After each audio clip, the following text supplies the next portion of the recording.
All right, gamma males and old eaters. Grab your boxed wine. Grab your heroin needles. All Catholics are heroin addicts and boxed wine addicts, according. Maybe Jade Dyer didn't say that first part, but um, it could be. Um, so I just found a little treat. Um, I figured I'd read real quick. I have to go to bed soon to go to work and slave away. That's why you guys need to start sending in super chats once I get to OBS. I need my YouTube bucks, my U bucks, my tube bucks, since Trump's not going to be giving us Trump bucks. Um, but it's an article in EIR from 1979. So when some of the better stuff I think was published in EIR is the early 1970s period because they weren't in bed with so many other individuals at the time. But December 4th, 1979, it's called a comparative analysis of intelligence services. And one thing you find in this article is how many of them are linked into the old world, what can be called black nobility families that started with the Malaspina family and married out. Um, and made all these sort of deals and eliminated other houses like the House of Medici or House of Borgia. Everybody's made to believe these were the worst people ever alive, and you have all sorts of uh, opulent documentaries about how bad they were and shows and stuff like that. But in fact, they were the only main contenders to the Italian black nobility during the Renaissance, and all sorts of dirty tricks were deployed against them. And even Alexander VI, who I believe was a Borgia or Medici, I think he's a Borgia. They say he was the worst pope, and there's all sorts of things. But then, on the other hand, there's people that are close to him that say that none of the allegations against him are true. This is typical of the feuds between the papacy. Um, And I think that Catholics have lost the meaning of contra mundum, which it means against the world, that Athanasius spoke about. And it's not that you should be against the world, that the world is evil. That's a Gnostic Manichaean heresy.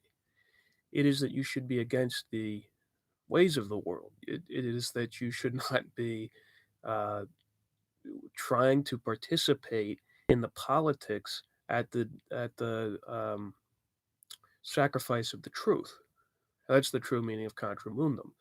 And it has slowly been changed, especially by the certain um, purgative violence obsessed so called traditional Catholics around Joseph de Maistre and de Lamennais, the ultramontane faction supported by the Jesuits and the Zelanti that came from the Council of Trent. Um, but it was interesting just reading through this article how much intelligence relies on these networks that were first founded by the Venetians in general. Um, and then America and France are generally the only two places that had competent, and not just revolutionary France, but the legitimist royalists around the House of Bourbon. Um, the House of Bourbon had legitimate opposition to uh, incapable opposition to the rest of uh, the nobility at the time, which was generally controlled by these groupings against them in Central Europe. Germany at times had competency as well and were the target. Usually, France and Germany are the two main targets of any of these wars that break out, and it's just traditional British geopolitics at work. Um, so we're going to get on with it. This is intended to be short. I think I might go into an article or two um, about how LaRouche intended on creating his own private CIA. The problem with that is I have these secondary sources from people criticizing LaRouche, And they get a little weird and a little too deep into the Jesuits do everything conspiracy, which is completely stupid. The other thing is, I'm looking for a document that I can't find. It's the one unpublished document by LaRouche that I can't seem to find, and it's his plan for a Platonic Academy for a new Central Intelligence Agency and FBI officials and this and that and the other thing. And if you actually understand the origin of our CIA and FBI, FBI was founded by Bonaparte. CIA founded by basically OSS members, controlled by British intelligence, but they were all trained by British intelligence at Camp X in Canada, which is not good. You can't have a foreign intelligence service train your own intelligence service and expect there not to be, some serious advantage taking. But that is a document that I've been looking for. If anybody has any insight on where I can find this thing, um, let me know. But we're going on. A comparative analysis of intelligence services by Lyndon LaRouche Jr., little JR. During the course of the past week, a concerned European official requested that I provide a summary of my estimate of the comparative qualities of the several nations' intelligence services. The query was prompted chiefly by a review of the current Iranian crisis. The question reflected the shock among many European officials after discovering that the U.S. State Department, Ramsey Clark, Henry Kissinger, David Rockefeller, and other U.S. influentials were knowledgeably complicit in setting up the hostage situation in Iran. That and other discussions of the past week have shown that it would be useful at this time to provide the sort of report requested as public information. I do so here. Classifying notional intelligence services. The first thing one must do before rating national intelligence services is to set some ground rules for review. And this is actually interesting. LaRouche, whatever you think of him, has a very analytical mind. He was a business consultant before he became a teacher on Marxism. Uh, Surprisingly, a pro American form of Marxism, but either way, and he claims to have solved the problem in Marxism, which is uh, the incapacity to create a real um, movement that's not based in getting revenge or egotistical sort of uh, anti-bourgeoisie, Bakuninite uh, anarchy, virtually, the kinds of stuff you see with Antifa, but also solving some of creating equations for the Marxist conception of what causes collapse in a capitalist economy. And, viewing it from a strictly scientific standpoint, um, did a fairly good job. But later on, he rebuked Marx because I think he discovered that Marx was using the same methodologies as all of the East India Company sponsored economists, like Adam Smith and otherwise. Um, but if you read LaRouche articles or anything from EIR, you learn how they lay things out the way that an actual criminal investigator would. And I've seen these charts developed by criminal investigators. They always make fun of people, conspiracy theorists who have the pins with the red yarn and stuff like that. But that's what they do in real criminal investigation as well. It's not really insane to believe that there's causality in the world and that trying to determine paint a picture for yourself to figure out how things are linked. But it's good to, as a feedback mechanism, look through the steps that this individual takes to determining where he gets his conclusions. It's really useful if you want to be an investigator, a journalist, or whatever. And you can also see where they make some fundamental errors as well. So he's talking about setting ground rules for the review. When political figures such as legislators and leading groups of private citizens ask about the quality of nations' intelligence services, they are thinking, first of all, of the quality of information leaked to them by official government sources. At first thought, most such persons forget about their own national intelligence services may lie to the highest executive levels of government as well as to legislators and other influential citizens. To think Watergate, limited hangout operation that Nixon talked about. Remember Woodward and Bernstein? One of them initially worked for Nixon's CIA. Um, so we must make a distinction between the quality of what intelligence services know and the competence of the information which they have to report. Next, the intelligence capabilities available to various nations are a mixture of private, official, and semi official institutions.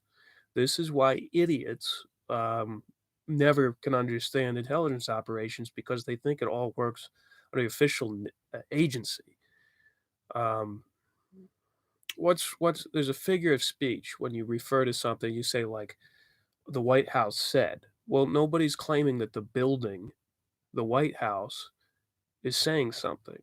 But when you talk about the CIA did this, or MI6 did this, or the FSB did this, you're talking about through different channels. You're not talking about the entire agency as a whole, or you're not always talking about official channels. But idiots can't understand this because they don't know how anything works.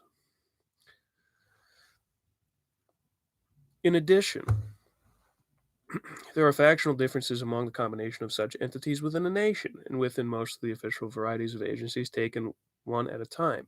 This set of complications does not mean that the meaningful comparisons are not available. The complications oblige us to construct a comparative picture by means of a series of successive overlays. Each overlay corresponds to one kind of question. We compare some principal nations' intelligence capabilities and information releases accordingly.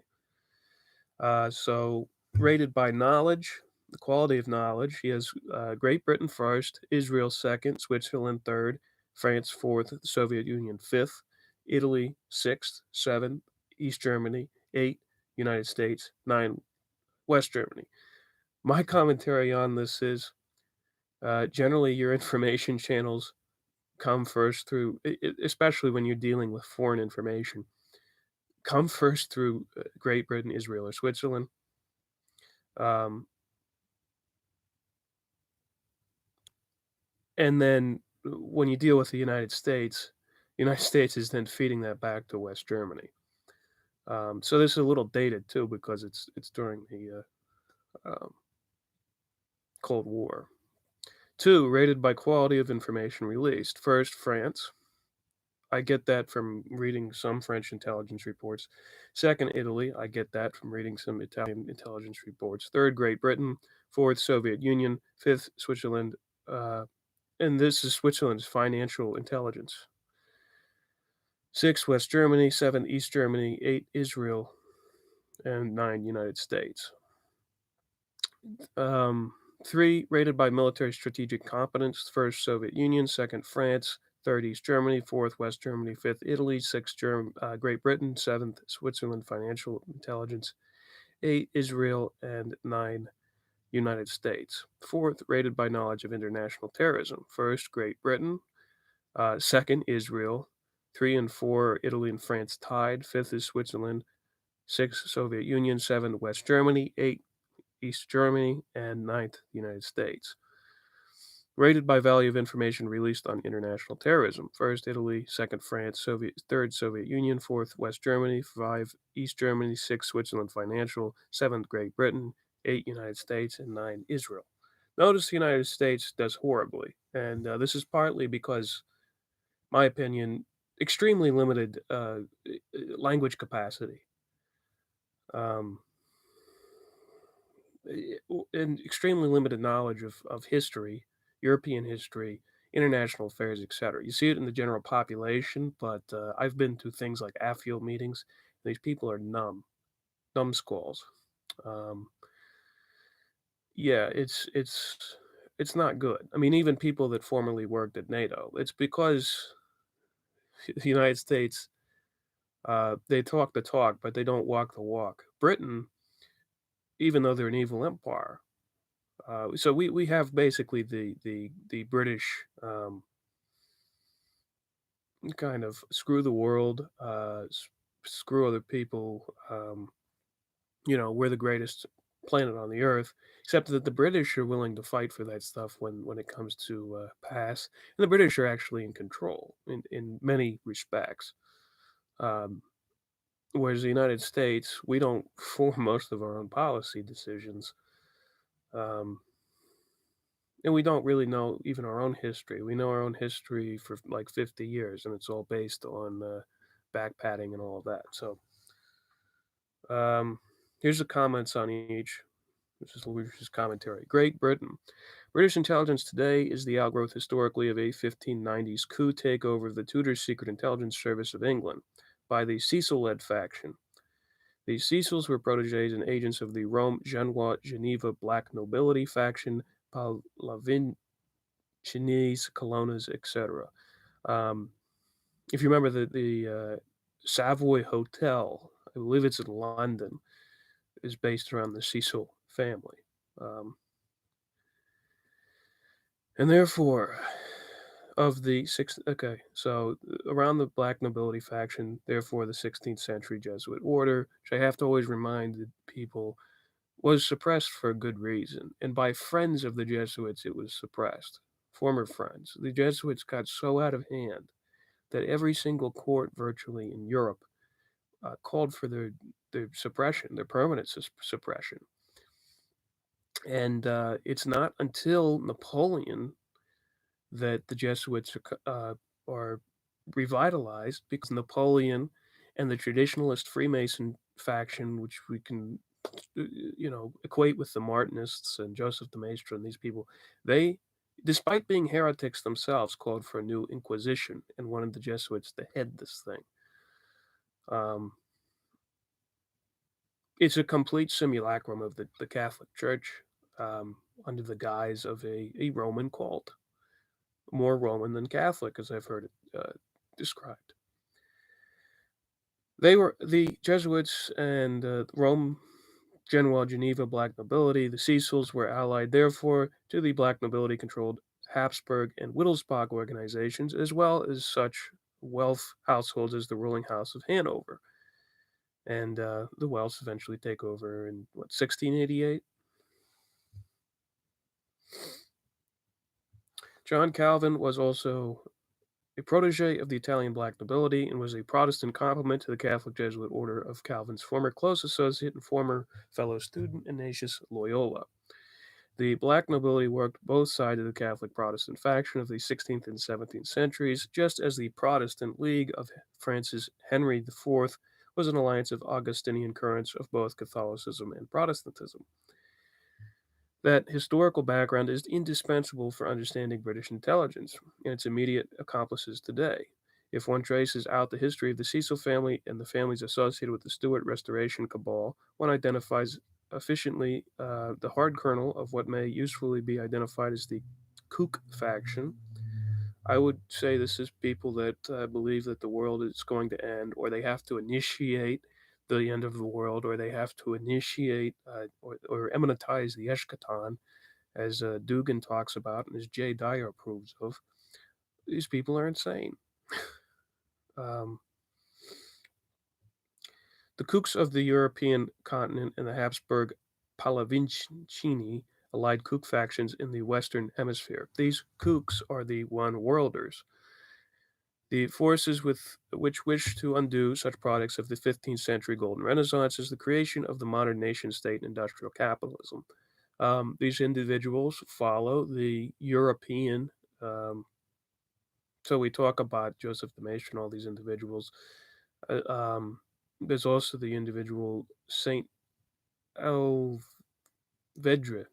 Saint Ives Elvedre, um, who initially created the United States of Europe concept, which became the Pan European Union. But in the middle, within that, is Mikhail Bakunin, the founder of fascism, who was a disciple of Karl Marx, but led the First International and successive organizations towards Bolshevism um, through the advocation of anarcho syndicalism. And it was Bakunin that called for the same concept. And obviously, these people coming out of the Mazzini networks um, that were heavily involved with the traditional Freemasonry. The church had made a pact with the traditional Masons um, to go after people like the Carbonari, who were revolutionary Masons, but to leave the some of the theosophical traditionalists, etc., alone. Um, and my point there was, yeah. So this is kind of where Kalergi and Otto von Habsburg's concept comes from for the Pan European Union. And it's strange because, like all third positionism, you can't really place where it's coming from or what relation it has to the past. It's just insane kookery, and this is the kind of kookery we're talking about. I also have an update if you because I'm always looking into the Habsburgs because you peel back, you start peeling it back, pulling the thread, and everything unwinds. The Priory of Zion um, was a hoax cult of the Habsburgs invented by an Action Francois member, an Orleanist, somebody associated with the priest around Archbishop Lefebvre, the SSPX. Uh, it's just strange. You have these people that are supposedly these traditionalist Catholics who are linking a Habsburg restorationist cult to the Merovingian dynasty, um, where they believe that Christ ran off and had some offspring. This is a kind of kookery you run to on this uninquisitioned um, faction of traditionalist Catholics, the occult faction of traditional Catholicism. Nobody pays attention to these people, and they're the most insidious group within the church because people believe, despite the fact that they're more Albigensian in their teachings and beliefs, people ignore them because they're edge lords, and that's really all that matters anymore is the optic of edge lording. So, they're just another aspect. These people really truly are insane. They are kooks. So this isn't just an ad hominem attack that LaRouche is making. These people truly are insane.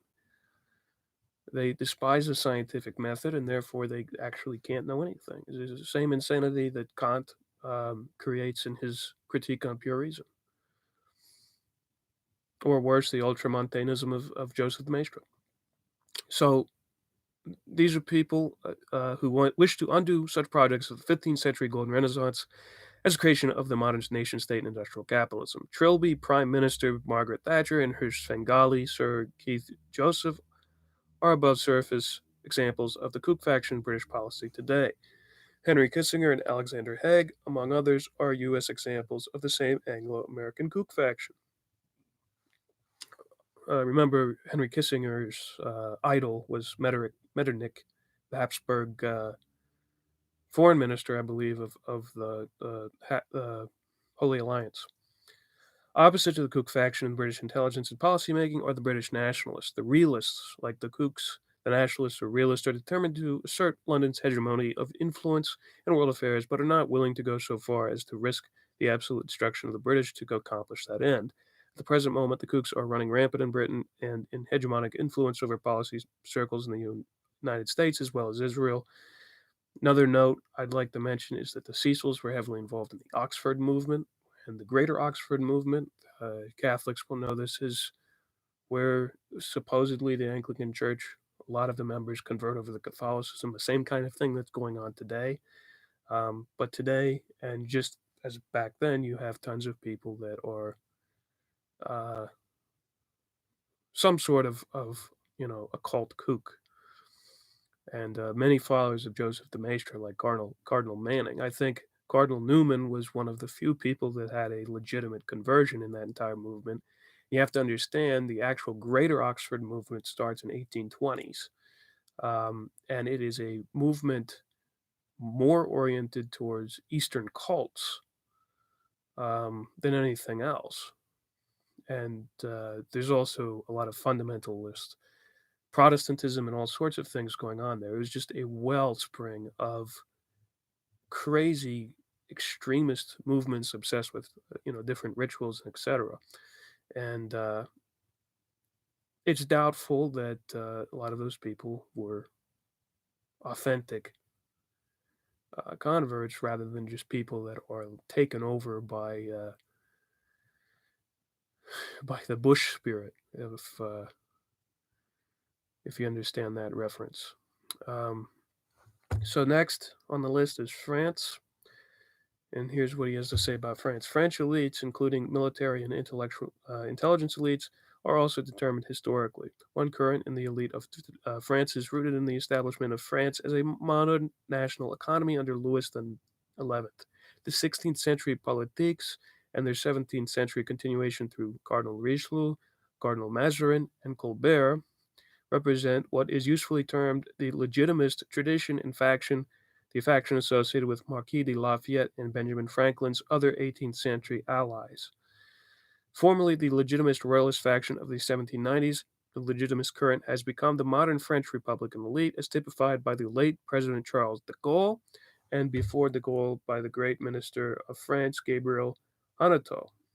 The opposite faction, and this is the faction around SSPX and Action Francois, the kind of worms that won't admit that it was the Duke of Orleans who stormed the Bastille, the kinds of things that are left out of E. Michael Jones's sex-obsessed, uh, uh, uh, what the hell is it called?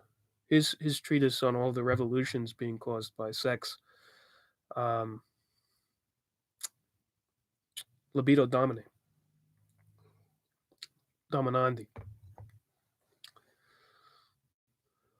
Yes, these people won't admit that the Duke of Orleans was always controlled by the Grand Orient of British descent, and actually led the Jacobins. And there's a lot of Jacobins that form the traditionalist movement as well. This is so. This legitimist faction is rooted in the Fronde in Anglophile Bordeaux, and if you don't know, the Rothschilds control a lot of the Bordeaux industry, and in other manifestations of adversary factions to Richelieu, Mazarin, Colbert, Lafayette, Hanotaux, and de Gaulle in France. In the present time, Jacques Soustel and the leadership of the Socialist Party of France typify the modern outgrowth of Hollande. Um, like I said about Bordeaux, drinking old vintage wines is not something they do generally in France or Italy or whatever. That's a complete fiction made up by the English.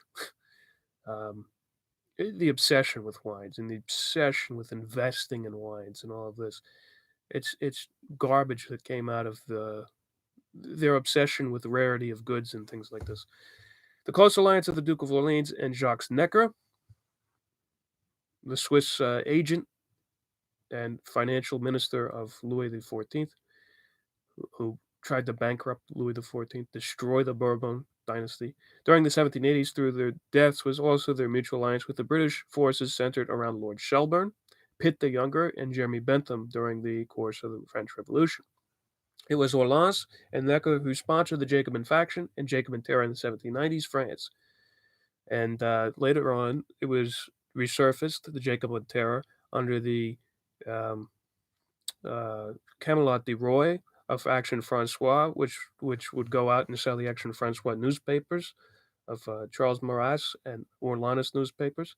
And these were street youth gangs, probably the first in the century that would go around and beat people up. Um, so present day affiliation of OAS types in Jacobin Socialist Party of France is scarcely wanting in precedence. One should not be astonished, therefore, to discover that behind the scenes sponsors of anti-Giscard center-left government project in France are ultra-rightists allied closely to the forces behind the Thatcher government of Britain.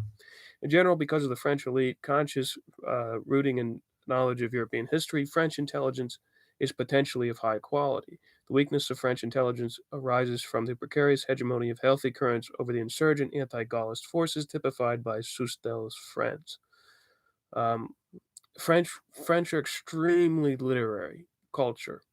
Um, Out of all the nations that are still alive in the world, they have the richest literary culture, and that's one of the reasons why they are so proficient at these kinds of things. It's also why they have the most level of dialogue. I think all the parties in France tend to have more legitimacy than outside. You know, you don't get Beppe Grillos in France in general. Um, People that are literally clowns. West Germany. Germany's formerly had excellent quality of intelligence services. The Nazi regime made use of these capabilities while also weakening them. The capable social strata, which formerly provided Germany with its intelligence capabilities, were variously taken over the British or suppressed during the post-war occupation. Federal Republic regular intelligence services are staffed cheaply by ordinary policemen, lacking in the assimilated qualities of tradition and knowledge required for the competent intelligence service. This weakness is aggravated by acquired mental and policy habits of the occupation and NATO arrangements. West Germany maintains, for example, no competent systematic intelligence study of the United States and Great Britain.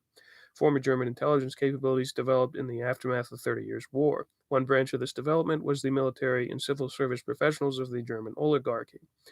The other, somewhat overlapping current was the heritage of Gottfried Leibniz, the industrial Republican scientific current. The latter aspect of former Germany intelligence capabilities deserves the greater emphasis in comparison. Leibniz created a scientific doctrine of modern political economy during the later part of the 17th century, while also developing a rigorous foundation for natural law in both jurisprudence and science.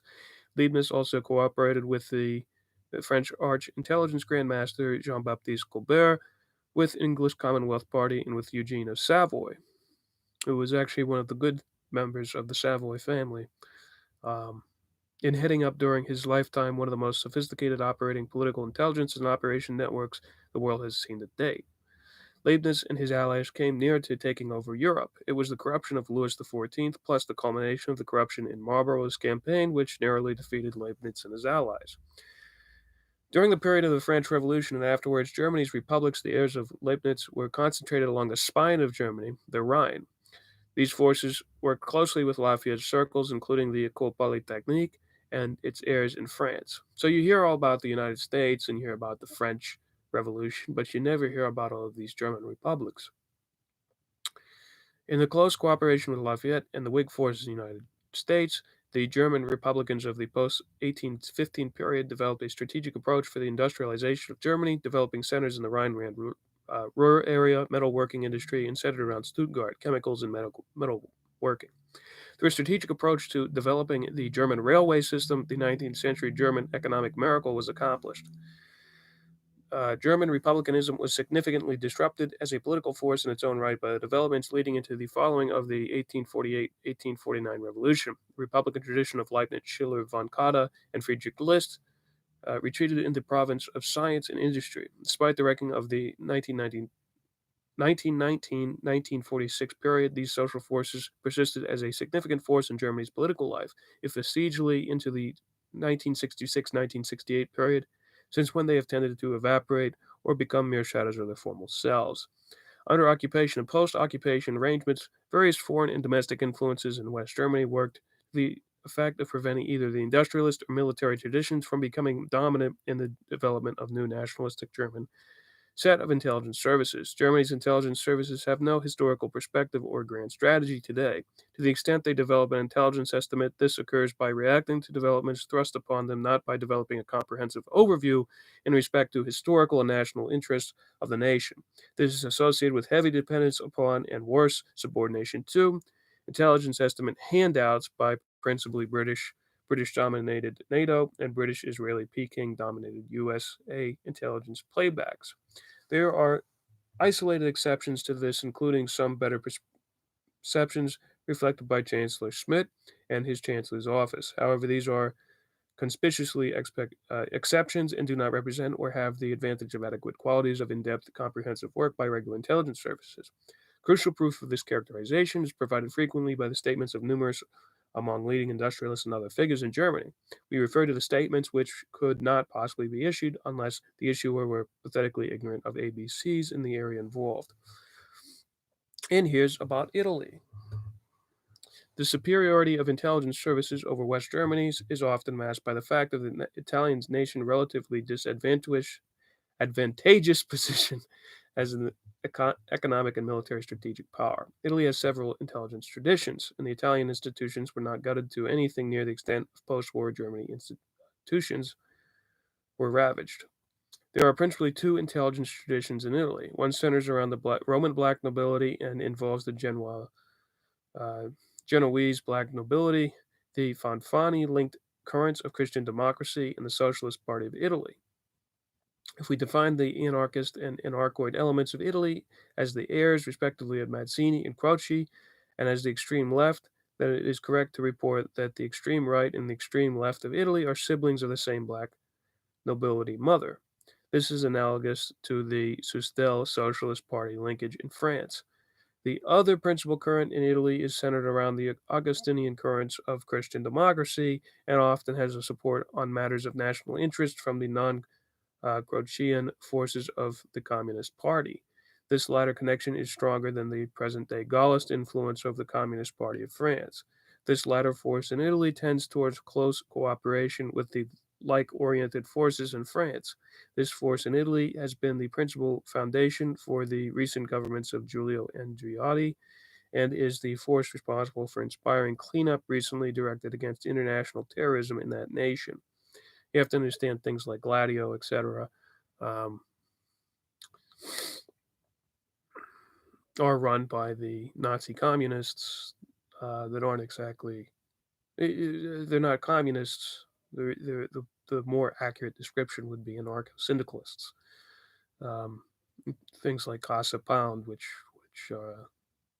kind of, what's the freaking word, ephemeral in terms of where they stand on left or right. At least with the Communist Party, you're working with a representative of a nation state rather than these uh, Europe of regions type parties. It's not strategically. It's better than working for extremely unstable individuals. They'll stab you in the back at any chance. Um,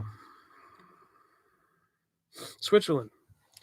Geneva has been in a traditional extension of the black nobility influence in the old Burgundian region since the 15th century. Traditionally directed against France, it is one of the nastiest centers of financing international evil in the world. By virtue of such pure elements of pure evil within the Swiss banking system as a whole, the nationalist accommodation among Swiss bankers generally results in overall amoral to immoral quality of imperatives reflected from Swiss finance generally. Swiss financial community has a subordinate influence intelligence capability as well as its assets of that sort, flowing from the historic participation in the Rome, Genoa, Geneva, Amsterdam, London axis of the black nobility finance generally. Swiss influence for evil in Italy is traced along a line defined by Milan, Turin, Genoa, Rome, Naples, and Palermo. Milan and Palermo were the centers for transatlantic kidnapping operation, which abducted Vatican-linked financier Michel Sindona, which is linked into the P2 Lodge and Ambrose Bank, and some of the modern individuals around, present-day individuals around Lord Windsor. The elements detected in this kidnapping were part of the old Permandex network of Bronfman agent Lewis M. Bloomfield. Permandex was expelled from Switzerland for its complicity in attempted assassinations of President de Gaulle, was based in Genoa and Rome, and was tied together with elements in Brussels and Spain, with OAS and Israeli elements operating against France from Spain. It was a Roman extension of the Permandex network, which was indicted by a Louisiana grand jury as complicit in the aspects of the assassination of President Kennedy. It was the same Brussels connection of Permandex involved in assassination attempts against de Gaulle, which led uncovering the Louisiana extension of Permandex. East Germany. The special problem with East Germany's intelligence capabilities is the continued strong influence of the heritage of British intelligence Karl Korsch among leading and other circles of the nation. East Germany is specifically susceptible to the influence of the British intelligence agency of influence within the Soviet intelligence community. The McLean-led IMEMO intelligence service of the Soviet Communist Party leadership. For related reasons, East Germany reports are often violently disinformational by comparison with the usual standard of Moscow Izvestia and Liternaya Gazeta. Otherwise, like Havana, East Germany is a frequent point of access for laundering British and Israeli terror operations through East Bloc facilities. I remember all sorts of smuggling operations that involved Eastern Europe and Switzerland. I think linked into the French connection, cigarette smuggling, all this stuff. But you also have people like Otto Strasser who were the Eastern German government tried to recruit former Nazi National Bolshevist. They tried to recruit this guy, and it was essentially a synarchist Nazi Communist Party to join the East German government and mobilize a Nazi communist takeover of Western Germany. Soviet Union. Although certain elements of the Soviet political intelligence have exhibited genuine sophistication concerning internal political developments in Western and Third World sectors, Soviet political intelligence overall is myth-bound and usually presents portraits of internal political developments outside the Soviet orbit, which are downright ridiculous. On the military intelligence side, Soviet intelligence has been generally excellent insofar as we know. So Soviet intelligence is generally where you get things like the concept of agent of influence, agent in place, I guess they call it Czechism. But yeah, the politics of the Soviet Union have always been garbage. And it's because of their lack of intelligence. A lot of them are these kind of Marxist academic type people. Israel. Next to British intelligence, Israeli intelligence is generally the best in the world. Israeli intelligence, securing support from Zionist and pro-Zionist circles worldwide, is also massively deployed in dirty work operations on behalf of British secret services, most notably in coordination of international terrorist activities, including most PLO groups. It's absurd if you actually take the Palestinian Liberation Organization as a serious opposition group. They actively work with the Israeli government to maintain their own populations. It helps them enforce the Sharia law and all these things. And most of the PLO, they're not real working citizens or anything like that. A lot of them are narco terrorists. So they work with the underground, Jewish mafia. There's all sorts of drugs smuggled out. I remember reading, and this is all from the Israeli press. An immense number of shekels run out of Israel into Palestine any given month, as dirty money. PLO helps them launder that, I guess, is what I'm trying to say. This is typical. This is what the British did with the IRA as well, creating separate opposition groups and eventually infiltrating them from the inside out. So it's not absurd. It is the MO of British intelligence to do this kind of thing, and we did it based on British intelligence in Iraq, and I've read white papers on that. I believe Petraeus himself talking about this. And this is where ISIS came from. Up to a certain level of London determined need to know information, therefore the Mossad and its allied services have access to the most extremely sensitive intelligence and related secrets of most of the world's other nations, including the United States. It's also because they have intelligence networks through the Soviet Trust in Russia, And all of the Jewish diaspora from every single country, they establish links to those countries. But also they have the fundamental links to Knights of Malta, intelligence networks, as well as obviously founded by the British intelligence. And we know things like the Mega Group work closely with the FBI and then eventually the CIA, OSS. So, however, in contrast to exceptional knowledge available to Israeli services, Israeli intelligence leaks are almost consistently the worst kinds of false information issued by any intelligence service, excepting possibility of Peking's. In contrast, the London press is, within certain limits, the most candid in the world. The London press, controlled entirely by British intelligence services, often lies atrociously, but in such a way that qualified professionals can frequently adduce current British operations policies from an experienced oversight of the press. Generally, the Israeli intelligence prefers outright lying.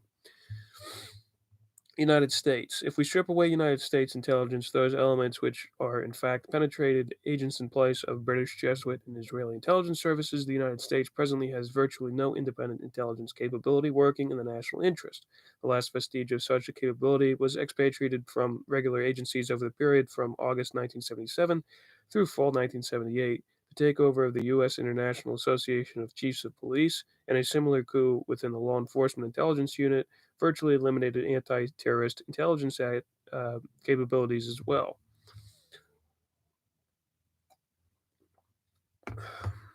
The wrecking of the Central Intelligence Agency under the Nixon and Carter administrations is merely the concluding phase of the circumstance. A partial roster of U.S. intelligence agencies helps to make the picture more concrete. FBI counterintelligence. FBI counterintelligence was created under the direction of the British Special Operations Executive as FBI Division 5. This unit was coordinated by the same Lewis M. Bloomfield, uh, heavily linked into my Lansky networks, and then the Mega Group, later headed up by the Permindex organization. Among the various components of the FBI, the most patriotic is the Fugitive Division. This is the center of the nationalist current, which within the entity, just as the counterintelligence side is the fruitiest, least patriotic. U.S. Department of Justice. The problematic features of the DOJ are exemplified by noting the former and present attorney generals, including Ramsey Clark, Edward Levy, and Benjamin Civiletti. Ramsey Clark is otherwise noted as a key in suppressing the investigation of Permindex, as a backer of the youth gang projects to key the urban riots, as an organization of the legal defense of both the Bader Meinhof and Red Brigade's terrorists, and as not only a supporter of the Khomeini's insurrection, but caught red handed in the inciting the Iranian taking of U.S. hostages. Edward Levy, the integral of Chicago apparatus involving General Julius Klein and the Insol-linked group, which deployed gangster Al Capone and Capone's enforcer Frank Needy. Levy is also notable for wrecking the anti-terrorist capabilities of federal, state, and law enforcement agencies. Civiletti is an instigator of the release of 4 unrepentant Puerto Rican terrorists for dropping of charges against the Weatherman terrorists and for providing Philip A.G. with immunity from prosecution in the USA.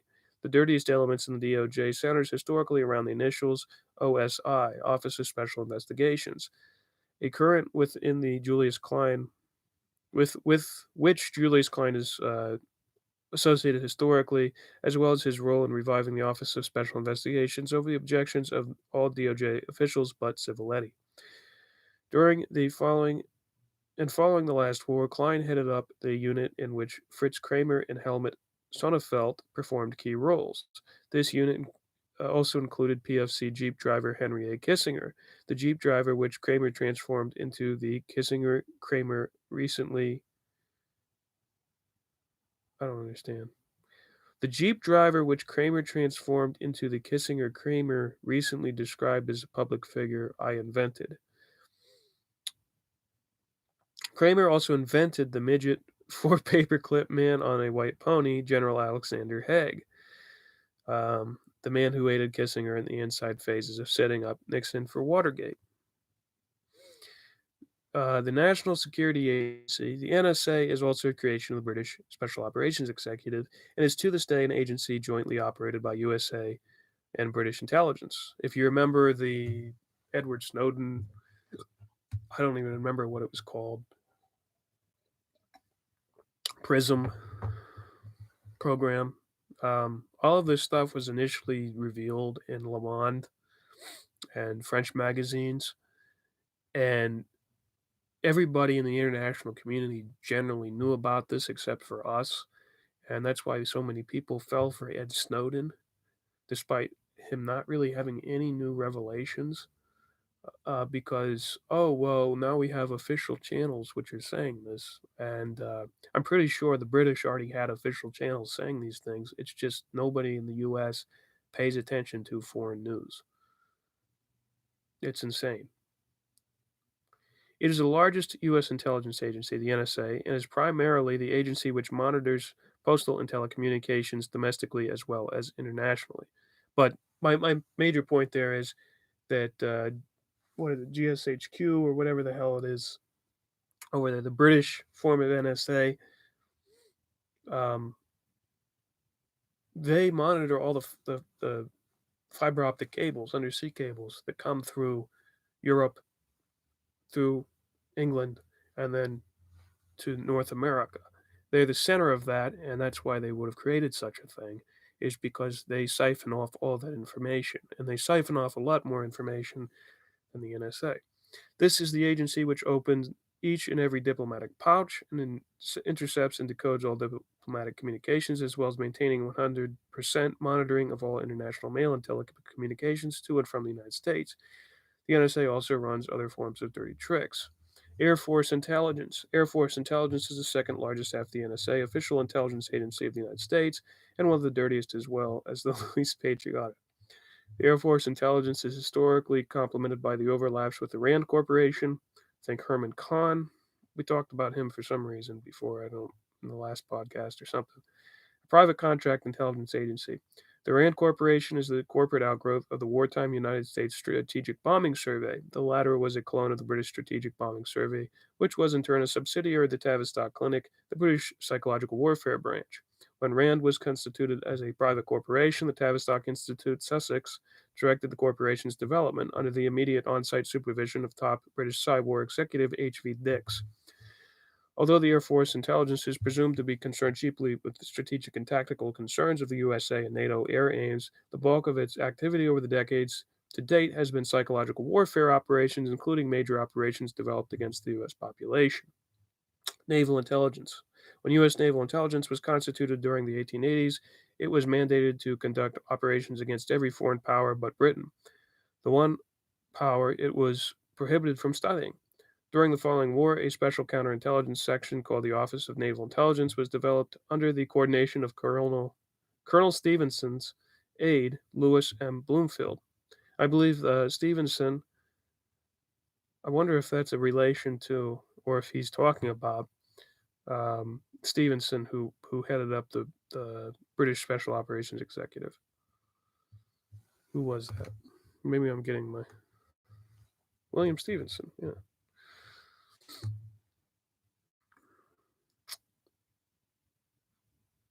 What is the white pony? I don't know.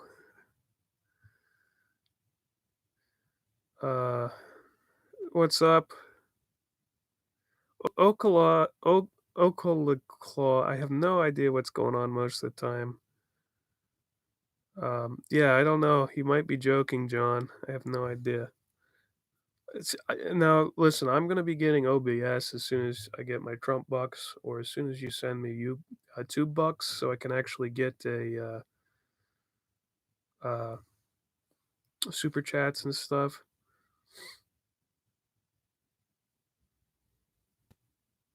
Yeah, S90, the Habsburgs. Yeah, one of them has the coronavirus, but Edward Habsburg, who was promoted by the Action Francois people, and this bent of traditionalist Catholics, occult traditionalist Catholics like Charles Coulomb, who followed de Maistre, they present this guy as some sort of wholesome, just everyday guy, and he presents himself that way. But I think the guy that currently has it is Otto von Habsburg's son, that is also the major supporter of the Pan-European Union. That's why I'm kind of trying to mobilize more debunking against the Habsburg family, etc., because That's the new scam that's going to go around among the Catholic world is Habsburg restorationism. You're seeing a personality cult being developed about around Blessed Karl Habsburg, who might have been one of the few redeemable individuals within that family. Very well might be a saint, but the rest of his family is not. So it has nothing to do with venerating the rest of the family or respecting the rest of the family. The rest of the family is downright satanic. So, um,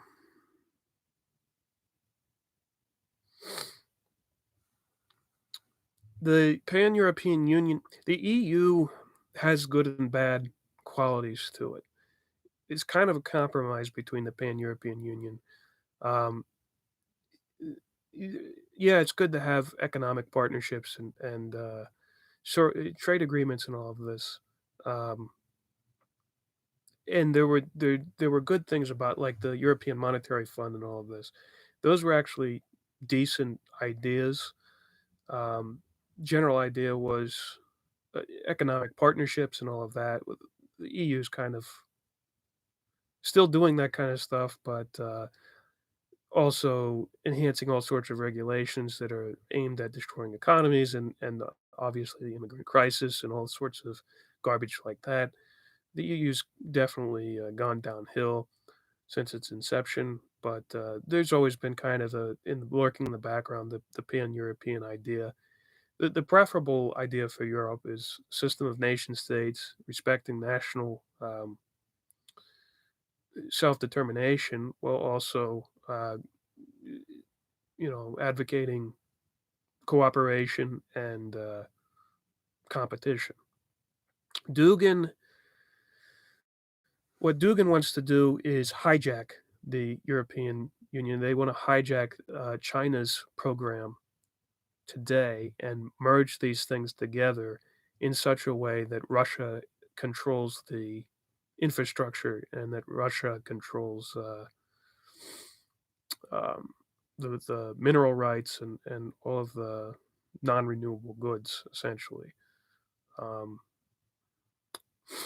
and the new Silk Road program, he specifically refers to Lyndon LaRouche and the LaRouche movement's concept of the Silk Road program. He says he wants to take that and turn it into the Russian program.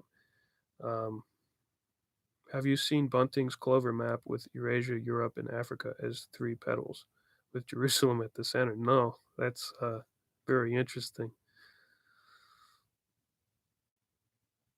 I believe that could happen. I believe that definitely could happen. There seems to be a cult around rebuilding the third temple of Jerusalem and all of that eventually.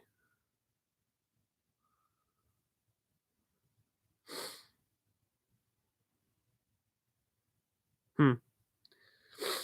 Yeah, yeah, I certainly think that there's individuals involved in the planning of this whole thing that are trying to use it for negative ends. In and of itself, though, it's the Silk Road isn't a bad idea. But I'm gonna go on and finish this. I always like to look at the comments. Like I say, I don't censor people. I don't shut down comments. I'm trying to figure this stuff out myself. Um, so now we're gonna get on to the CIA and watch the screen start to glitch out, and we'll hear some clicks on the other end of the line. The OSS was a wartime predecessor organization of the CIA, was composed of two currents of outlook, generally described as the conservative patriots and the fruitier Anglophiles. Alan Dulles, like his brother John Foster Dulles, was among the hardcore of Anglophiles. The conservatives never developed a competent strategic political intelligence capability. They represented a source of potential danger to the kinds of treasonous operations which Kissinger, Bush, and Turner's CIA were to be assigned during the course of the 1970s. Therefore, beginning with Kissinger's reign at the National Security Council, the CIA was cut into pieces, its covert operations element, the gut of patriotic faction, ripped out under Turner's and Mondale's direction from the summer of 1977 onward. Now the CIA is essentially reduced to an errand boy and playback device for the British, Israeli, and Peking intelligence propaganda handouts. I would agree with that. So that's done for those comments, and then we go on to Whig intelligence. I think this is the history um, of the USA, and it involves some of the greatest cultural contributors to the United States, which we've been taught to forget about, which we have been de-emphasized, and they actually founded like the Royal Academy of Arts and things like this, contrary to what the British might want you to think. There were actually some very, very uh, some of the best painters that ever lived came from here in the United States. The last competent national intelligence capability possessed by the United States was with the Whig intelligence network constructed around the role of the Marquis de Lafayette and built on the basis of the 1783 founded Cincinnati Society, then jointly headed by George Washington and the Marquis de Lafayette and Baron von Steuben from Germany. This continued into the period of the Civil War in the United States when the service was commanded by General Winfield Scott and included such leading executives as Samuel F.B. Morse and Henry C. Carey. Links with the elements of the German Republican intelligence continued throughout the 1870s. With the adoption of the 1879 Specie Resumption Act in the United States, London financial interests took over the United States national credit. With the establishment of the Federal Reserve System in 1913, the British control of the U.S. foreign policy was nearly consolidated, despite the threat of the war between the British and the USA during the early 1920s. During Truman's presidency, Churchill and others shaped U.S. policy almost entirely into the British mold, and the New York Council of Foreign Relations, a rabidly Anglophile daughter organization of the London Royal Institute for International Affairs, took control of U.S. policy-making institutions, plus the shaping of policies and executive rosters of the various U.S. intelligence and military services. So, as in West Germany today, the root of the incompetence of the U.S. intelligence services is the loss of historical continuity, the lack of leading political elite, which has assimilated the lessons of history.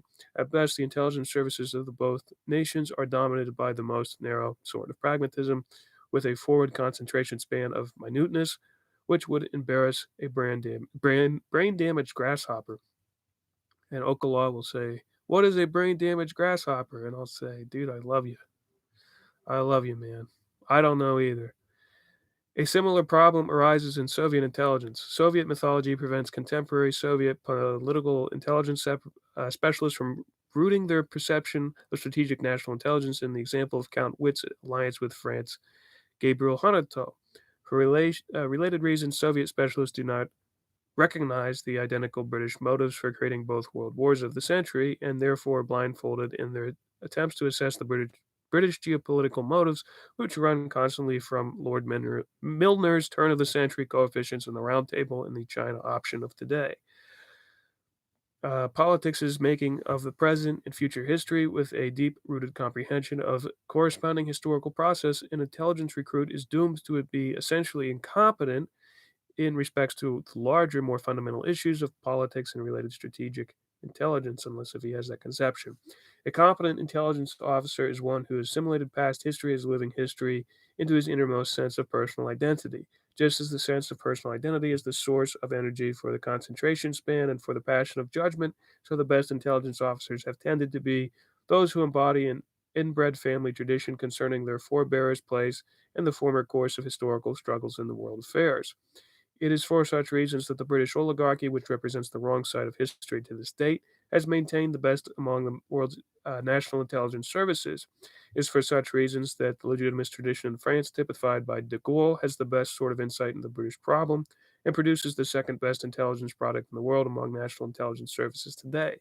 It is the reason that old German intelligence services used to be second best in the world.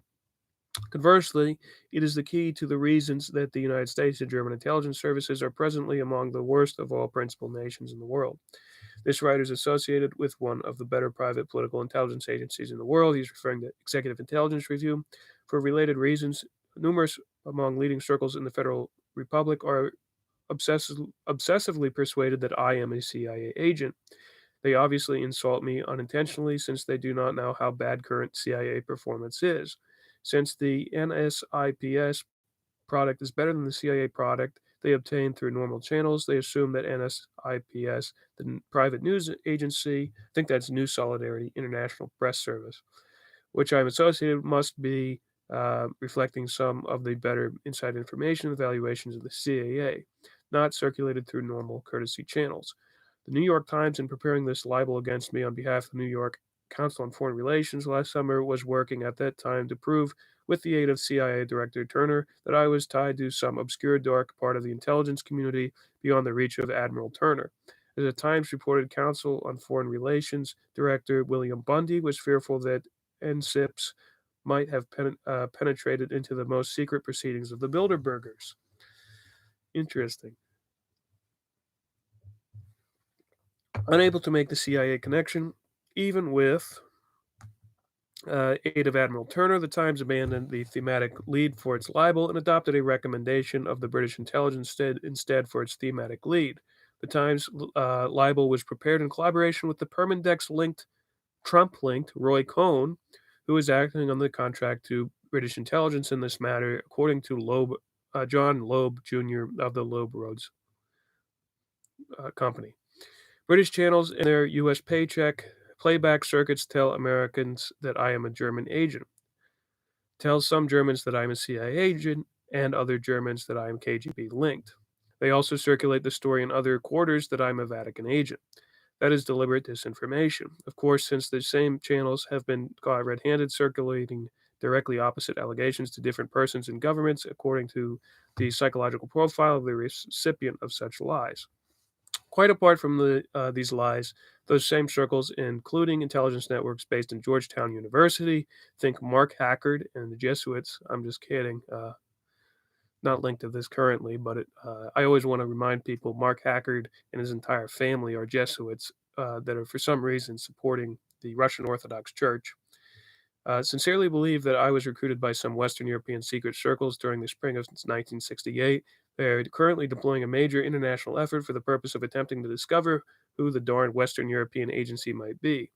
William Bundy's exclamation, fear concerning my suspected penetration of Bilderberger's secrets, is another example of that point. Another group associated with the Hudson Institute of the United States is closer to the truth. Hudson Institute. Is that what we just talked about with the Epoch Times? I know it's an H. I think it is.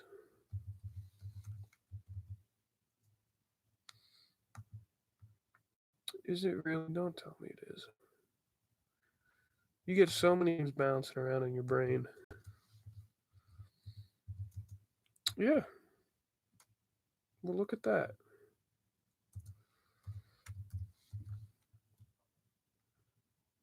Isn't it?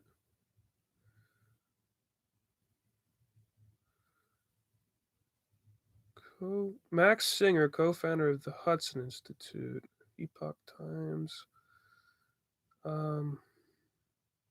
Well, hold on. What's the name? Not Gregory Stevenson, but Horowitz Institute.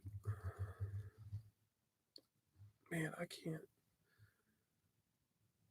Yeah, it's David Horowitz, but what freaking thing is he from? But it's not the Hudson Institute. The Hudson Institute is involved, though. What the fuck? Man. Alright, let's try to find it here. Falun Gong. Who's trying to destabilize China article. I don't think it is the Hudson Institute, but it's another H. Like, how many H's can there be? No, that's the extremely old one. When it was first the Hollinger, British SOE founded Hollinger Corporation that was doing that. And the China witch hunt. This is the one that everybody loves.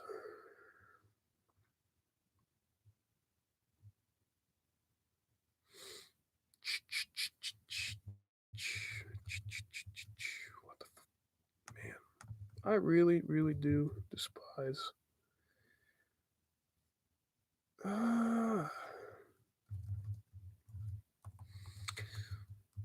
You're watching me type. I wish I had one of those loud keyboards that went like a typewriter. I also wish well, I could do that. I'm on a tablet, but there's apps where you can buy. You can buy, or not buy. You download the app and you hit the keys, and it makes typewriter sounds. That's the thing I need to write in coffee shops and stuff. Normally I can't, but like the tip tapping of the keys is hypnotic. Uh, Come on, man. I don't know. I don't know what it is.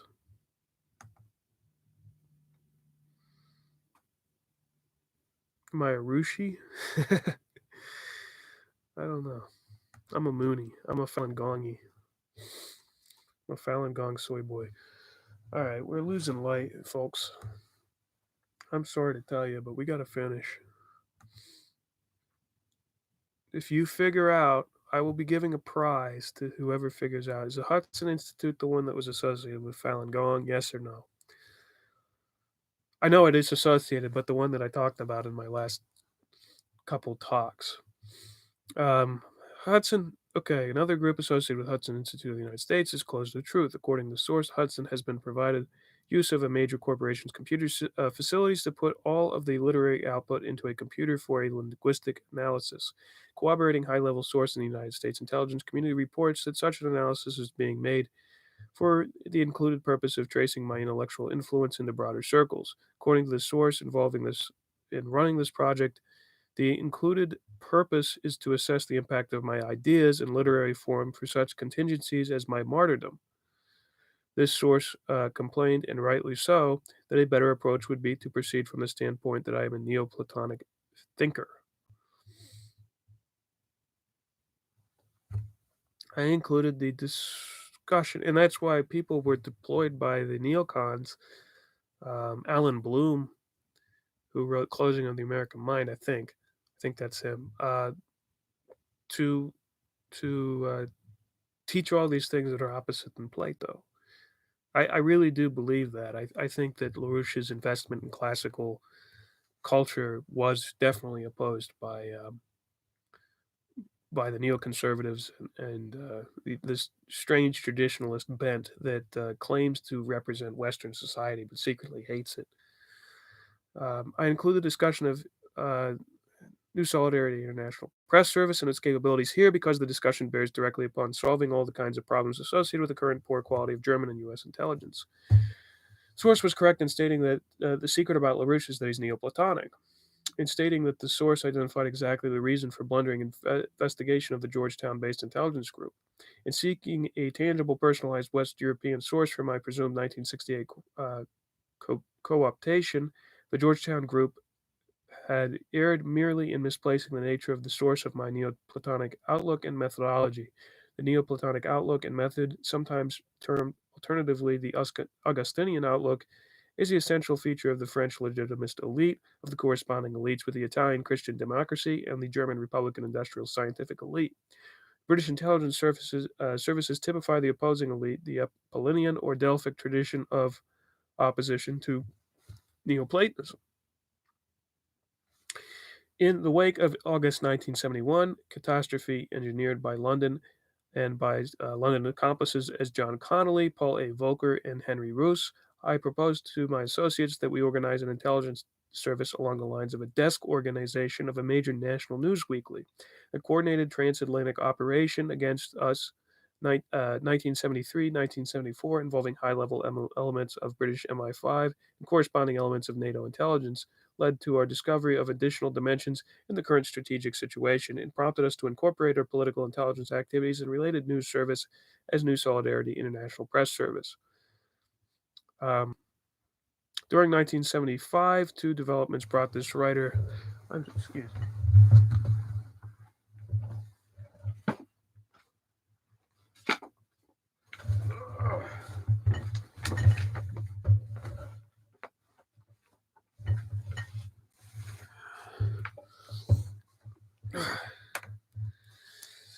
I had to dodge a bullet there.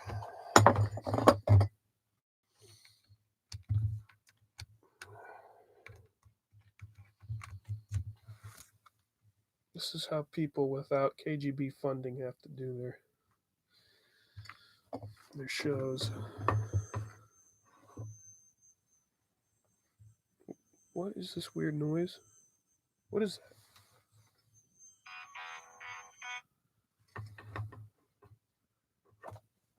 All right, how long we gotta wait until we get the keys to the mansion on the hill? That's what was playing.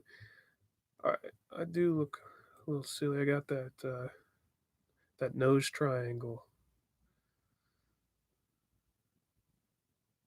EMJ says passives, not only sex. True. Yeah, I know they're related. But I don't know which one David Horowitz is from, and which one where it's an institute that's like directly across the street or just around the block from the Epoch Times Washington headquarters. Um, going on, but I know Hudson is involved. Um,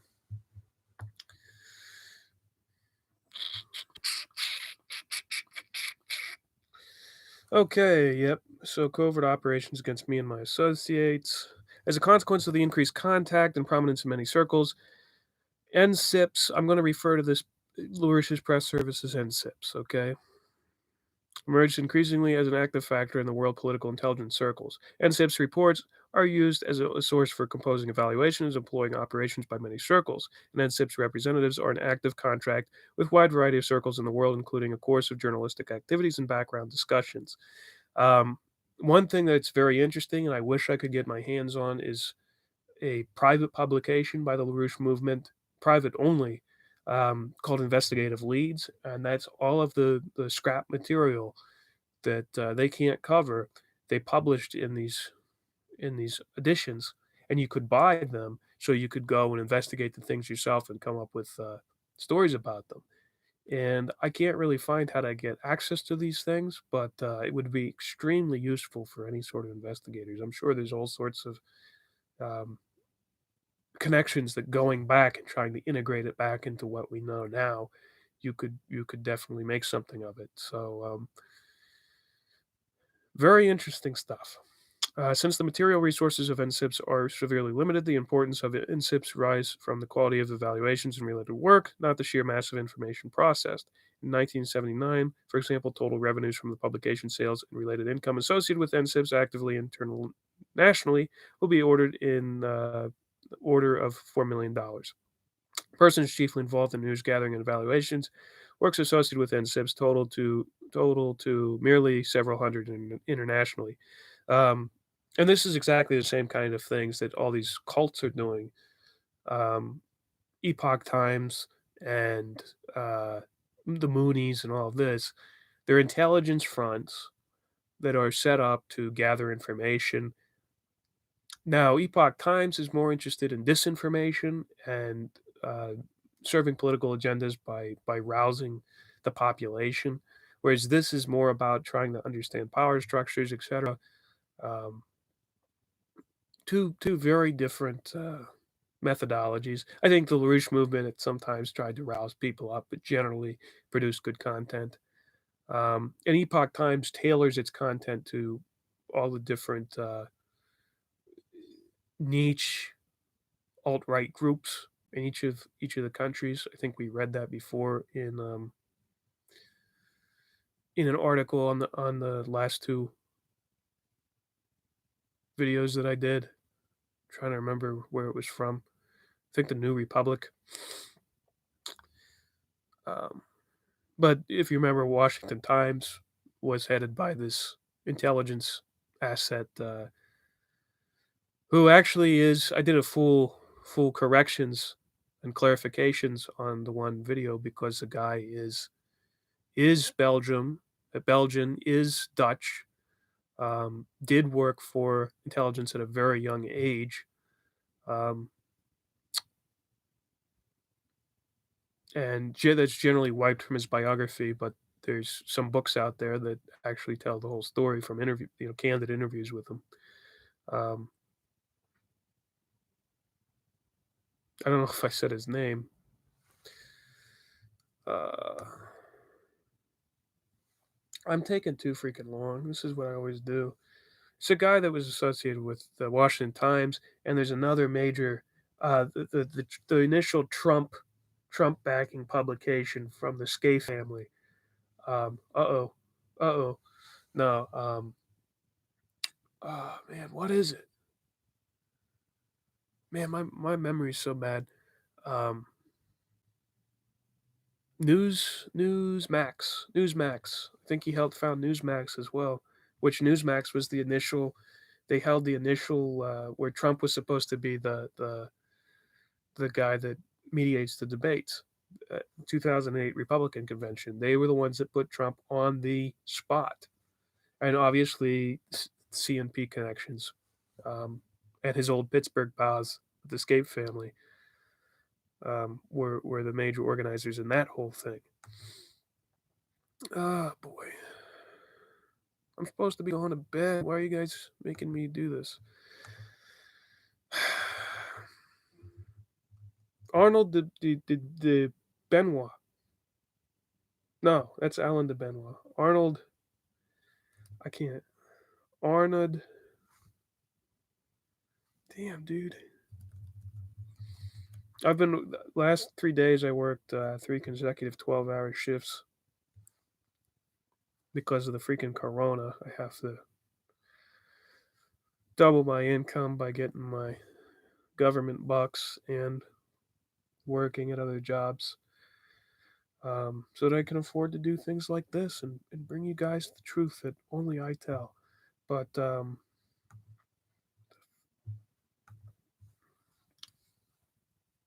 here I have to search myself. Oh, look, he's doing a live show. 99 subscribers. We can get up to 100, and I'm going to give the entire audience a treat. You're all going to win a car. Here it is. Corona. Man, I'm so silly. Arnold de Borgrov. Yeah, so in the corrections here, I said he's Belgian, not Dutch. He is actually Dutch, too. He was considered to head the CIA, considered for the position, and closely linked into all Western intelligence agencies. Now, the reason I'm going through this is like one of those private intelligence guys that is in charge of British intelligence distribution, the playback that we're speaking about. And the guy's heavily tied in CNP, the Moonies. Um, so he's considered to head the CIA and closely linked into multiple Western intelligence agencies. He spoke at the AFIO, Association of Former Intelligence Officers meeting in 1980s, despite not having any sort of official intelligence position on record. Um, and I say, I still can recall some artificial link with Belgium and British intelligence service, which I cannot now verify. In fact, I did verify it. His father account headed Belgian military intelligence with links to Philby's Soviet double agent circle known as the Cambridge Five. Arnold's cousin was Alexander de Marenches, who headed French intelligence, SDECE, and came from a Patanist family. In A Spy's London, Roy Berkeley claims that Borgrov, at the age of 15, volunteered himself in London for an intelligence position, unaware that his own father, Baudouin de Borgrov, ran that particular agency. If you read Borgrov's war stories, it seems that he was sheep-dipped as British naval intelligence asset. June 1940, this is written to, is in the second person, so this is written to him. I think it's his eulogy, or an award. You escaped with your mother and sister on the last freighter from La Garande as the Germans occupied Bourreau. What you don't know was that the Dutch captain was a fifth columnist who was sailing you and your family to Hamburg. Mercifully, a British Imperial Airways pilot, also an escaping refugee who got wind of the plot, jumped overboard, picked up by a French fishing vessel, and made it to the British consulate in Bordeaux, as the Germans were occupying the city but had not yet taken over the consulate. Now, what are the freaking chances? Well, the truth is, Guy was already associated with British intelligence through his family. That's why the Germans were trying to capture him, because he was a British agent. Thus alerted, a British Royal Navy destroyer took you aboard in the Bay of Biscay, La Golfe de Gascogne, and sailed you to Falmouth. An incredible adventure that caused you to fall in love with the Royal Navy. Since you were not yet old enough to join it, your grandmother, Lady Townsend, signed a letter guaranteeing that when you're 17 and a half years old, while you were still 16, you would join. You served in the Navy from 1942. You were left. You were in a landing craft heading to Juno Beach. Less than 10 horrendous minutes before the landing, the ramp of your LCA got stuck, and you had dropped off 31 soldiers from Canada's Winnipeg Regiment. You got hit in the leg and the knee by the enemy as you were trying to lift the ramp by hand. That day, hundreds of your comrades, especially from the Canadian regiments, gave their lives. Of course, he was spared. And also so when I talked about the Epoch Times, Corona Fear, Epoch Times exposed neocon CNP mouthpiece. At the very bottom, I have additional sources, and there's never before seen diary from FDR library discusses the Bank of Worms clique, the 400 families in the Anglo-American banking establishment funding fascism. It's on page 232. This is official documents from the Treasury Department, from Henry Dexter White and other individuals.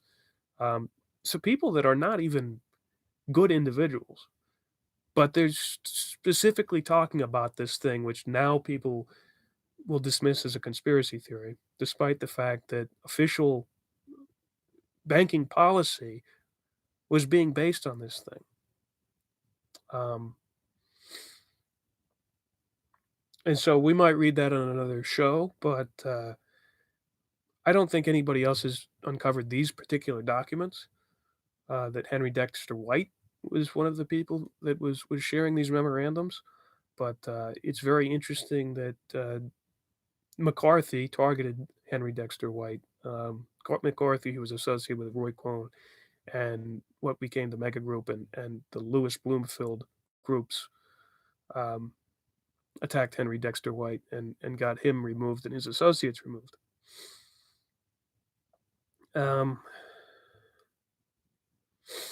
so yeah, that's kind of an original find, I think, and it's buried in this very long, boring diary in the FDR library. So check that out. Um, Hoover Institute, that's right, the other H, the Hoover Dam. I guess they won't be launching the space beams from the Hoover Dam anymore because of the corona. They decided to go a different route. Um, but anyway, we need to finish this article, and then I need to go to bed because I'm a wagey. I'm a wagey that lives in his mother's basement, has windows, as I wear $1,000 suit from Hugo Boss. That's a dog whistle, Hugo Boss. You know what else they designed? Okay.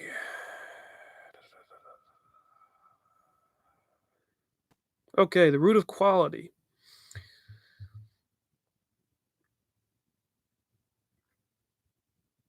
And I think one of the call of action of maybe me reading this is people that are actually in the know of these sorts of networks generally don't work together. They don't share information. It's the biggest problem with the social media revolution is that you get just massive disinformation campaigns when people share information. People need to be vetted when they work in some sort of thing like this, and they need to work on a project basis with a dossier program. Um, that they can access a catalog of dossiers that can help write things. But there needs to be a log too, kind of like Wikipedia, where things are edited, etc. So if there is some sort of disinformation, you can track it down to a particular IP. Um, this is something that nobody wants to do, but it would greatly improve the capacity of kind of YouTube and social media investigative reporting instead of people trying to do everything themselves, um, which is the downfall currently. And you have to be able to also, unlike my videos, compact the information into a digestible um, length. With the digestible factoids. This, and this, and this, and this are all proofs of this instead of long rants, um, which is hard. It's hard to do. Um, so like this article kind of inspirational to what YouTube investigators, people like John Brisson and Ed Opperman. I don't know the kinds of individuals that get on here and read documents, that get on here and actually look at source material, need to do. People that talk about the same kind of thing. There needs to be an information sharing network that you know blocks out all of this QTARD related stuff. So the root of quality, we're going on. Although I was not born into elite circles, now that might be untrue in terms of LaRouche. I don't think he was born into elite circles, but he definitely was born into a Quaker elite in Rochester, where he was born. And I'm pretty sure the Weir family might be a lower class branch of a larger family. But going on, I was a child prodigy in an unusual area of specialization, philosophy, selecting Leibniz over other philosophers known to me by the age 14, developing an avid interest in Kant during my 15th and 16th years. It was the background which led into the beginning of my most important contribution to science during 1952. It was then that I recognized, through the aid of the study of the work of George Cantor and Riemannian physics, as distinctively identified by Riemann's hab- habilitation thesis, provided and uniquely so the solution to fundamental unsolved problem of economic science, a mathematical sort of treatment of the evolution of an economy using the rate of technological process, so known as was not capital formation, but as a measurement, as the sole primary metric of action in the economy. That discovery and subsequent familiarity with the implications of its empirical proof have shaped me more or less comprehensively the sources of my development and activity since 1952. If one recognizes that Riemann's 1854 paper on the hypothesis which underlie geometry is identical in thrust with Plato's conception of the hypothesis of the higher hypothesis, the importance of my successes in economic science for deepening a childhood commitment to a Neoplatonic outlook is appropriately situated. I have always hated the Apollinian, Aristotelian world outlook, as well as forms of rationalism inclusive of pragmatism, and have chosen my intellectual ancestors accordingly. This outlook was embodied in a series of one semester courses on economic science and method, which I gave repeatedly over the 1966 1973 period. It was that course which yielded the Association of Persons, which I am most immediately identified internationally. By selection and further self development, the associates also represented a Neoplatonic outlook and method. What NSIPS represents most essentially is a modern replication of Plato's Academy in Athens, an association which naturally approaches what appear to be others in diversified scientific, scholarly, and political activities with the same impulse which earlier characterized Plato's and Leibniz's network, among other endeavors in the same general tradition. One must correlate with the fact that the essential conflict in today's world is between the Apollinians, British black nobility, Habsburgs, etc., on the one side, and the various degrees of conscious and unconscious approximation of a Neoplatonic force on the other side. That is the underlying implication of the central conflict in the world at the moment between the forces represented, respectively aligned with the Bonn, Paris, and London, New York axes of power. Notice Apollinians, they're not Dionysians. The Apollinians are the traditionalist faction of the Apollinian Dionysian axis. So they're right wing traditionalist Masons, essentially. It's a general umbrella term that includes a lot of people, but generally stemming from the tradition of Joseph de Maistre and his compatriots. The problem of the Paris Bond centered combination, the pro EMS forces, is that the leading and supporting layers of faction are chiefly inadequate, knowledgeable in the modern as well as ancient nature and history of the Apollo versus Plato struggle. In effect, that has been a struggle in state policy between the Malthusian users faction Apollo and the city builder pro technology faction Plato. Meanwhile, the leading strata of the Apollinian faction, leading British and Allied circles, are acting with avid or more or less adequate knowledge of the history of their side of the age old continuing conflict. When political intelligence specialists look at today's developments from the standpoint of the age old knowledge of Apollo versus Plato struggle, the evaluation of the current developments is rather readily accomplished. Without such knowledge, the intelligence specialist of either side tends to assess events with the follies of pragmatism and the absurd but conventional mythologies. The evaluations developed from the latter standpoint must be necessarily a muddle. Where intelligence services are staffed by representatives of historically established national elites, one finds at worst a combination of family traditions and some classical knowledge, and therefore at least an approximation of good intelligence work. Where intelligence services are staffed from the street, so to speak, by persons lacking either family elite traditions or a rigorous classical education, philosophy, and history, the evaluations reached are inevitably incompetent. So one uncovers the reasons otherwise honest intelligence specialists in the United States, the Federal Republic, or in Soviet Union are so easily, so repeatedly duped by British and Allied agents penetrating the circles. The average honest U.S. intelligence operative does not know that the American Revolution against Britain was about.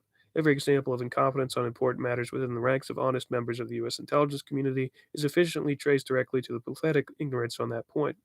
The Soviets are blinded by mythologies which they associate with the 1917 revolution.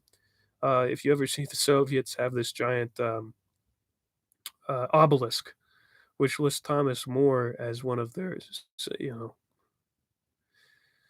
as one of their major influences. I think the fifth major influence, and it's above Mikhail Bakunin and other people.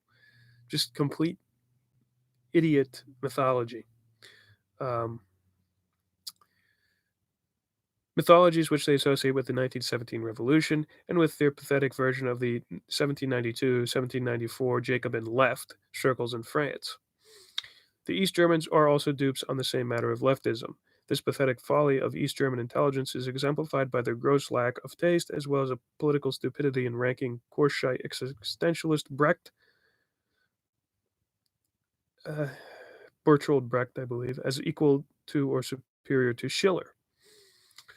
And remember, existentialism comes from Heidegger, um, and his concept of being in the world, which Alexander Dugin shares. And Heidegger was the official philosopher of the Nazi Party.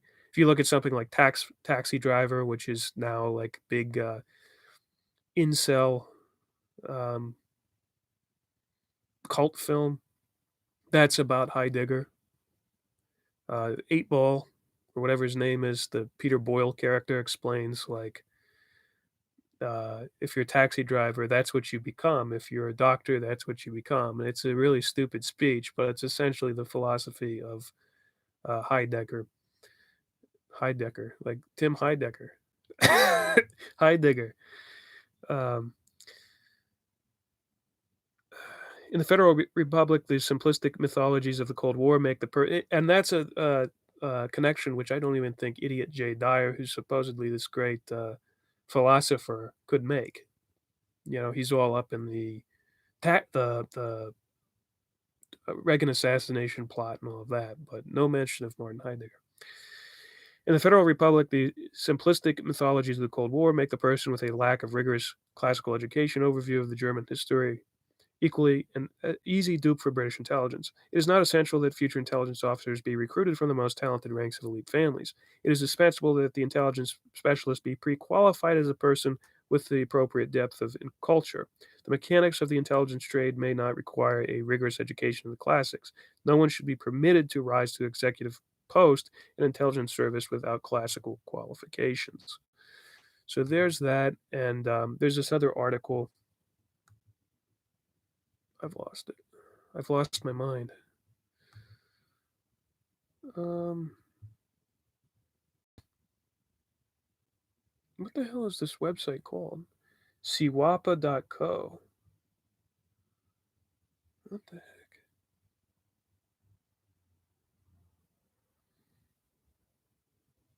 This is a weird website, but it has an article called LaRouche's Private CIA. We're going to see what exactly they have to say about it.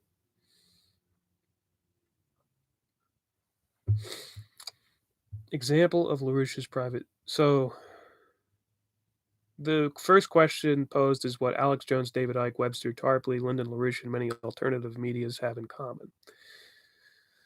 A quick note on Webster Tarpley is I used to work for Webster Tarpley. I tried to found a, a publication for United Front Against Austerity, and um, Tax Wall Street Party, which is one of the precursors to the Bernie Sanders campaign, um, at least in terms of policy. Some policy aspects. Bernie Sanders is generally a Malthusian, though, and generally a sellout. So we don't we didn't support that. But Webster Tarpley allied himself with somebody that was heavily involved in Black Bloc LA, named Daniela Walls, who was also a futurist in Maurice Strong's Futurist Foundation. She had all sorts of links to the elite, um, including Stetson hat family, um, the Vicks vapor rub families, all these conservative alt media or alt institute backers. She had major connections to the Rockefeller population. I think her grandfather was on the Rockefeller Population Councils. Um, Smith Richardson Foundation. I think she somehow related to the IBM families. Um, what the hell's her name? Debbie Wasserman Schultz, I think, was related to that as well. But she went to one of those Swiss boarding schools where, like, you train agents. She's a complete narcissist, but she was in bed with all sorts of people associated with RT Network and what we could generally describe as the Russiagate networks. And Webster Tarpley's organization quickly turned into a Russiagate network, despite the fact that he would attack Trump and call Trump, a tool of the Russians, etc. They were generally doing this as well. And Webster Tarpley actually went to Syria, and it's a really it was bone chilling when I saw this video. But he was basically brought in as a propaganda asset of the Syrian regime, and they had him come up on the in front of millions, maybe not millions, people, thousands, hundreds of thousands of people in one of the squares in Damascus, and greet all of the people and say, "The American people are with you," and wave. And there's still press TV was taken down. I think that's what it was on, but we tracked that his 9/11 Truth movement. Everybody involved in that were LaRouches, and they actually allegedly defrauded some people that were more associated with the Green Party into signing something called the Kennebunk Warning, which was saying that because of PNEC, there's going to be an event soon, and we promise we're going to stop it, or we all commit to stopping this thing. And allegedly, the people that claimed to have signed this thing were all former LaRouches, and the people who claimed they didn't sign it, that their names were forged, were not. But that entire organization, I was actually accused of being a LaRouche.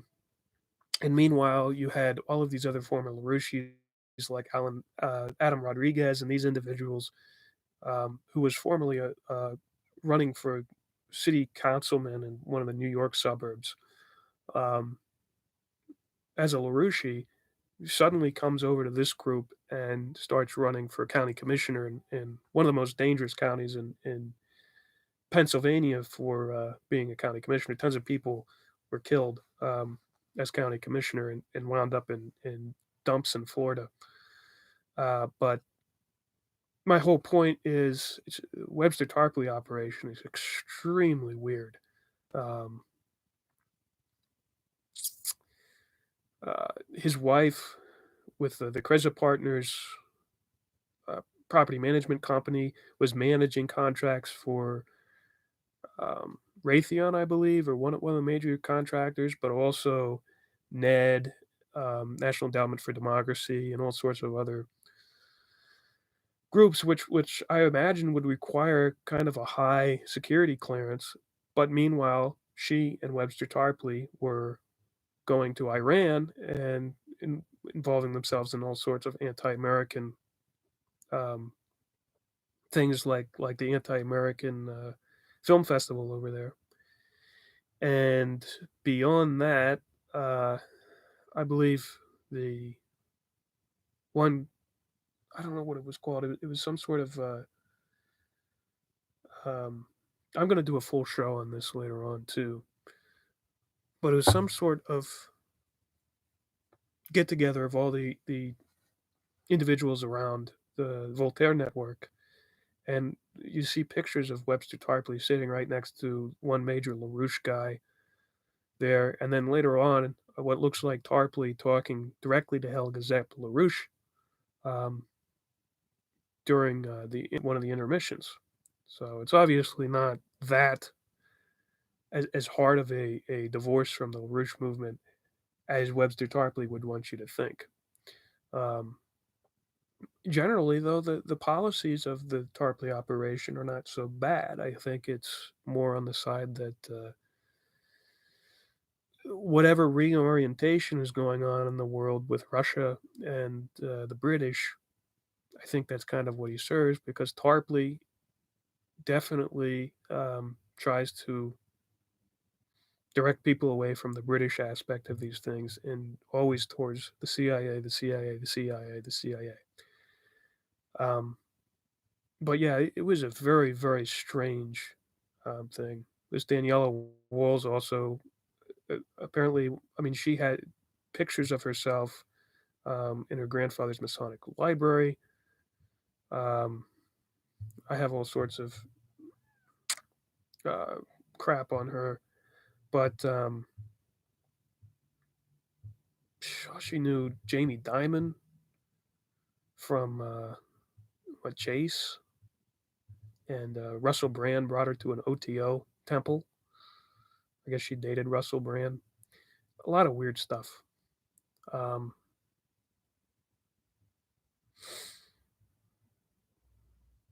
but anyway, we're going on with the example of LaRouche's private CIA. When indicted for obstruction of justice in 1987, LaRouche was well prepared. He had hired Bernard Fensterwald, Washington's premier attorney for wayward spooks. In addition to denying the charges outright, LaRouche, in his confidence, decided to use the CIA defense as a Fensterwald client, such as Edith Wilson, the rogue agent who smuggled arms to Libya, had done. The argument went as followed. We thought we were operating on behalf of the government on institutions from high level CIA officials, but dishonest elements in the CIA set us up, and now we are being hung out to dry. We can prove this to the jury if only the judge will order the CIA to turn over the relevant documents. The prosecutor's response was to depict the LaRouchians' intelligence community ties as non existent. It argued that their three nobodies from Reading, Pennsylvania, had pretended to be CIA agents to get consulting work from LaRouche. These hoaxers simply invented government sources and wrote fictitious reports out of thin air. That's completely made up if you look at the history of LaRouche, I think, admittedly worked for the CIA. He worked for that faction, which he had designated as the Patriot faction within the CIA. Yeah, I think that they've been rather upfront about what they do. If you learn to read between the lines, even in the support of Trump, I know tons of LaRouchian people that hate Trump, but they realize that the more Trump hate you spew, the more likely it is that Pence and the neocon faction take over completely, and then all hell breaks loose. Is their strategy right? I don't know. I don't think so. The Reading trio did indeed operate a scam. However, the LaRouchians had a history of extensive dealings with the intelligence community dating back over the decades entirely apart from this. The NCLC, National Caucus Labor Committees, first offered services to the CIA in 1976. Longtime CIA contract subsequently became LaRouche's security advisor, and meetings with several retired high-level CIA officials took place. By the early 1980s, the LaRouchians enjoyed a wide range of contacts with the CIA, the National Security Council, the Defense Intelligence Agency, the Drug Enforcement Administration, and the Federal Emergency Management Agency. Admiral Bobby Ray Inman, former chief of the code-breaking National Security Agency and consummate intelligence professional, received a city full of reports from the LaRouche organization while serving as a CIA director in 1981-83. He met personally with Lynn and Helga LaRouche in a little house on F Street in Washington to discuss West Germany's peace movement. After leaving the CIA to head an electronics firm, he talked frequently on the phone with LaRouche security staffers who regarded him as their rabbi and hoped that someday he would become CIA director. Former LaRouche security aide Charles Tate, in testimony as a prosecution witness in Boston, described taking the incoming calls from Inman to security chief Jeff Steinberg. Tate also claimed to have chatted with Inman personally. Inman's version is that he believed he was merely the victim of a constant bombardment of phone calls from Steinberg, whom he did his best to evade. He believes the LaRouchians were attempting to use him to establish their importance. Dr. Norman Bailey, senior NSC director of the International, and I think there's actually declassified documents that prove that that's not true, that Inman um, met with them on official levels. Dr. Norman Bailey, senior NSC director of the International Economic Affairs, met several times with LaRouchians in 1982 to 83, including at least 3 times with LaRouche. After leaving NSC, he told NBC TV that LaRouche had one of the best private intelligence services in the world. Some people suggested Bailey was naive, but he qualifies as a specialist in international politics as well as economics. But, and the same kinds of people that were smearing LaRouche, especially during the 90s, the CNN crossfire, were people like the guy that worked with the Moonies. So how is that credibility? The guy we just talked about, Arnold.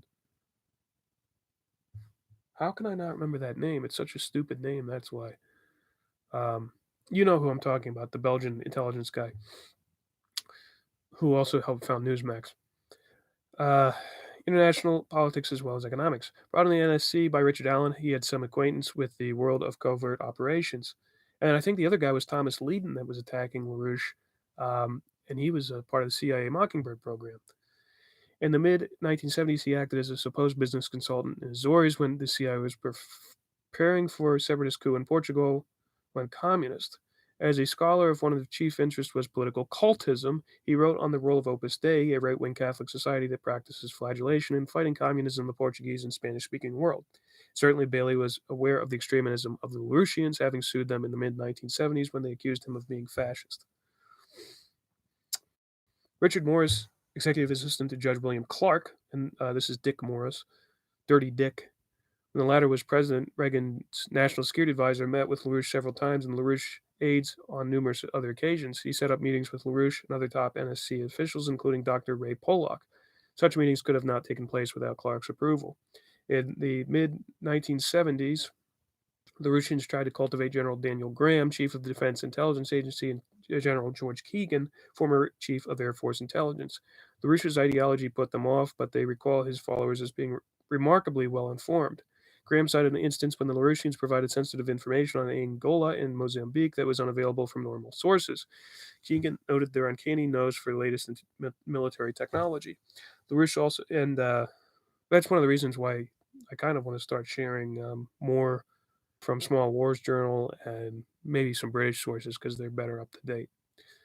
But that was one of the original intentions of this, is going back and reading older Small Wars Journals, which is the Rand Corporation's publication, and things like that to find more kind of maybe predictive or past policy white papers and things like that from these institutions.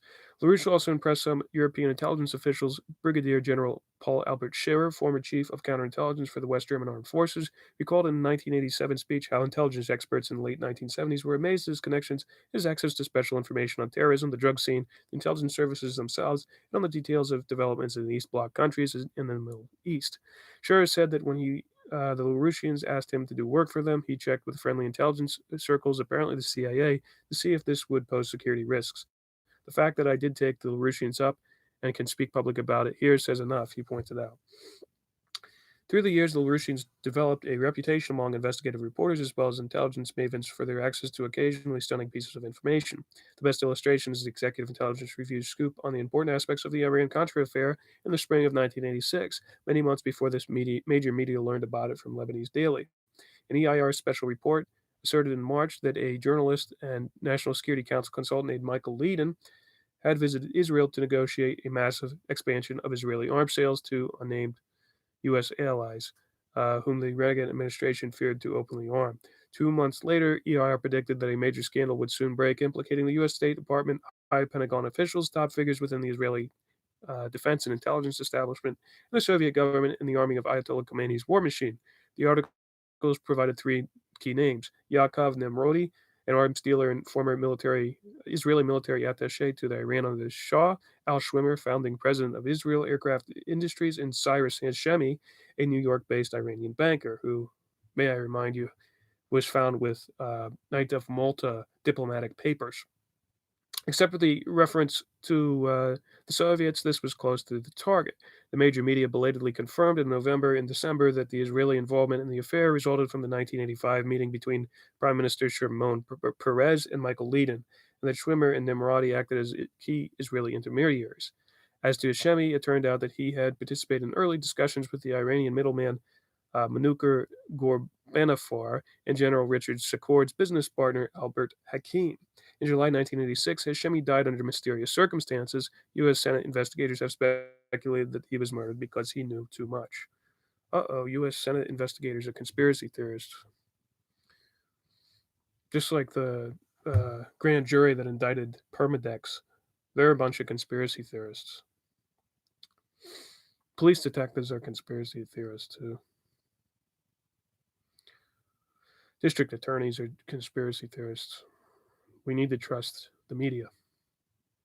The NCLC's intelligence gathering prowess of the mid 1980s was the fruit of hundreds of members working as devotedly for over 10 years. LaRouche had first raised the idea of the NCL intelligence arm in meetings with his top aides in 1971. He proposed that it be set up along the lines of a desk organization of a major national news weekly. Blah, blah, blah. By 1976, the NCLC had established a smoothly functioning intelligence headquarters in New York with several branches in European and Latin American cities. Three interlocking units emerged: the Intelligence Division, which mostly did telephone research and monitored the foreign press, and the Science Unit, which operated as separate offices through the Fusion Energy Foundation, and the Security Staff, which worked on the sensitive matters such as the harassment of LaRouche opponents. The Intelligence Division was designed by NCLC member Uwe Hanke von Poppart, a former West Germany naval cadet who claimed to have worked at NATO headquarters in the 1960s.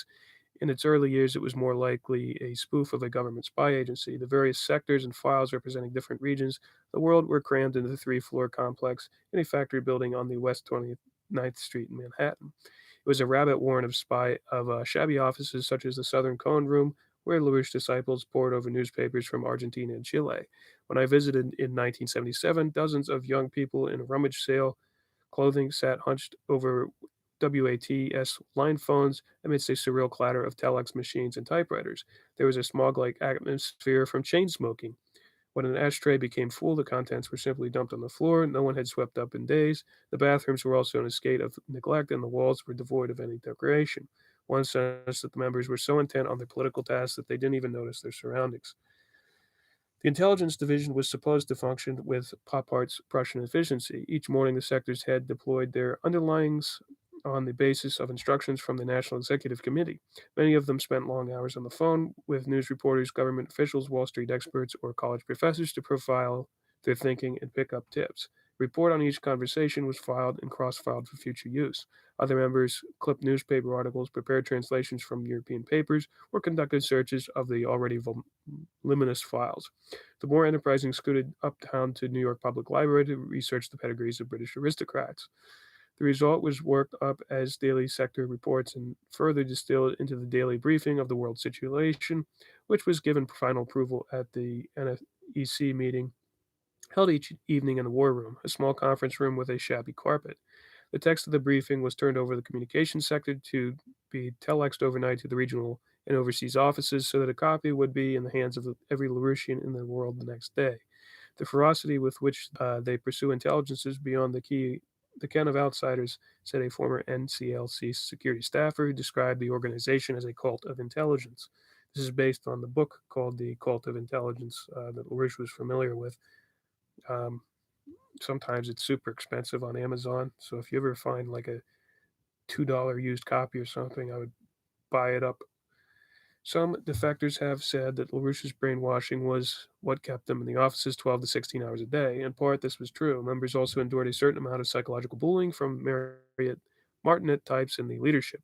But many NCLC members had fun playing spook. LaRouche gave them titles like intelligence officer, sector chief, and counterintelligence director. Sector chief is not an intelligence. Whoever wrote this article is an idiot. Sector chief is a newspaper term. He told them they were part of a secret elite that would ultimately indeed soon be called on to save the nation. Security staffers could thus imagine a 5-minute phone conversation with the public affairs officer as being stage one of the global triumph of Neoplatonic humanism. They developed an extraordinary persistence and chutzpah. They would keep calling and calling a selected military officer or Wall Street banker until he agreed to talk to them. The National Intelligence Staff's work was supplemented in a less organized fashion by regional NCLC staff, which sent to New York daily telex reports regarding the local organization and snooping. When I asked a LaRouche aide in 1978 about the policies of the White House Office of Drug Abuse Policy, he referred me to an Ohio NCLC member who had detailed information about the role of drug experts close to the administration and lobbying for drug decriminalization bill in Ohio legislature. The Ohio NCLC member referred me to a top Cincinnati police official who confirmed the story and was impressed with the LaRouchians' information as I was. He had gone to Columbus at urging to lobby against the bill. When I checked their story with the bill's sponsor, I found it was all true and more. In 1974, three NCLC members incorporated the New Solidarity International Press Service, and various LaRouchian intelligence officers in the United States and overseas were renamed as NSIP's news bureaus. This provided light journalistic cover, press passes, and easy access to officials who might otherwise have been given the time of day. The NSIPs invested in a telex network to link its offices, began publishing an intelligence newsletter to supplement the NCLC's News Solidarity. I will mention the whole press pass thing and all of this was also mobilization of a possible assassination network if it was ever necessary. From the outset, the costs of millions of dollars a year and where LaRouche obtained startup capital of the magnitude has never been adequately explained. I'm pretty sure he got multiple loans from, like any normal person would, but there's also probably some. I mean, he had a lot of business partner friends as well. As the money poured in, the newsletter was turned into Executive Intelligence Review, an attractively printed newsweek, like the DuPont family. If you remember, the DuPont family was heavily involved. An attractively printed Newsweekly magazine, along the lines envisioned by LaRouche in 1971. The NCLC Intelligence Director Nick Sivriotis, real name Cretan Zoakas, took the title of EIR Editor-in-Chief, and the various intelligence division sector chiefs became EIR's intelligence directors in the respective areas. Field research was done by NCLC organizers like the young man in Ohio and by reports for LaRouche publications. NSIPs gained the White House press accreditation during the Ford administration, and both Carter and Reagan repeatedly took questions from them at presidential press conferences. EIR's reporters sought interviews with public figures and, even more important, with obscure experts all over the world. Publication opened news bureaus in many major foreign capitals, eventually establishing bureaus in 13 cities from Bangkok to Stockholm that collected news as busily as their mainstream media compatriots. Probably more busy. I think those people typically in the mainstream media have a cushy job of regurgitating official reports. The effect was incremental. By the early 1980s, LaRouche operatives had been working the phone 7 days a week for almost 10 years, calling hundreds of contacts a day from New York headquarters and the regional overseas offices. They had concluded hundreds of face-to-face interviews a year with influential people in Washington and around the world. Winnowing through the mass of names and faces, they had found individuals who, either because of naivety, vanity, closet fascist proclivities, or most often simply a desire to trade information, became part of the briefing network, a list that was phoned regularly for exchange of gossip and first-name bases. And this might actually be an article by what the hell's the guy's name? I have his book right here, but I can't see it. The stupid guy that was associated with the drug lobby. I can't remember, but calling a LaRouche a fascist is not really. That's a canard. Meanwhile, the security staff made thousands of undercover phone calls to the enemy, left-wing activists, liberal Democrat party politicians, and Jewish leaders. The reports, I'll tell you right now, what they hide is that the LaRouche movement initially worked with the ADL to report on terrorist organizations. And once they figured out the ADL was majorly involved in backing some of these terrorist organizations, they had to expose the ADL and drug organizations. So whenever they say that this was an anti-Semitic group, it doesn't fit with the history. The reports on the most fruitful phone calls were filed away in what the LaRouchians called raw and semi-finished files. Snippets of the information from these files could have been traded with police, detectives, investigative reporters, scholars, the Ku Klux Klan, and European and Third World intelligence agencies. The LaRouche organization's effectiveness, he doesn't mention the ADL. The LaRouche organization's effectiveness was not just the result of collecting masses of data. It was also a matter of intelligence analysis. Even prior to the Reagan administration, EIR developed an underground reputation on the Wall Street and among some government people for its maverick focus on important issues, which the major media were ignoring, such as beam weapons research and the international debt bomb. Sooner or later, LaRouche twisted every analysis to fit into his.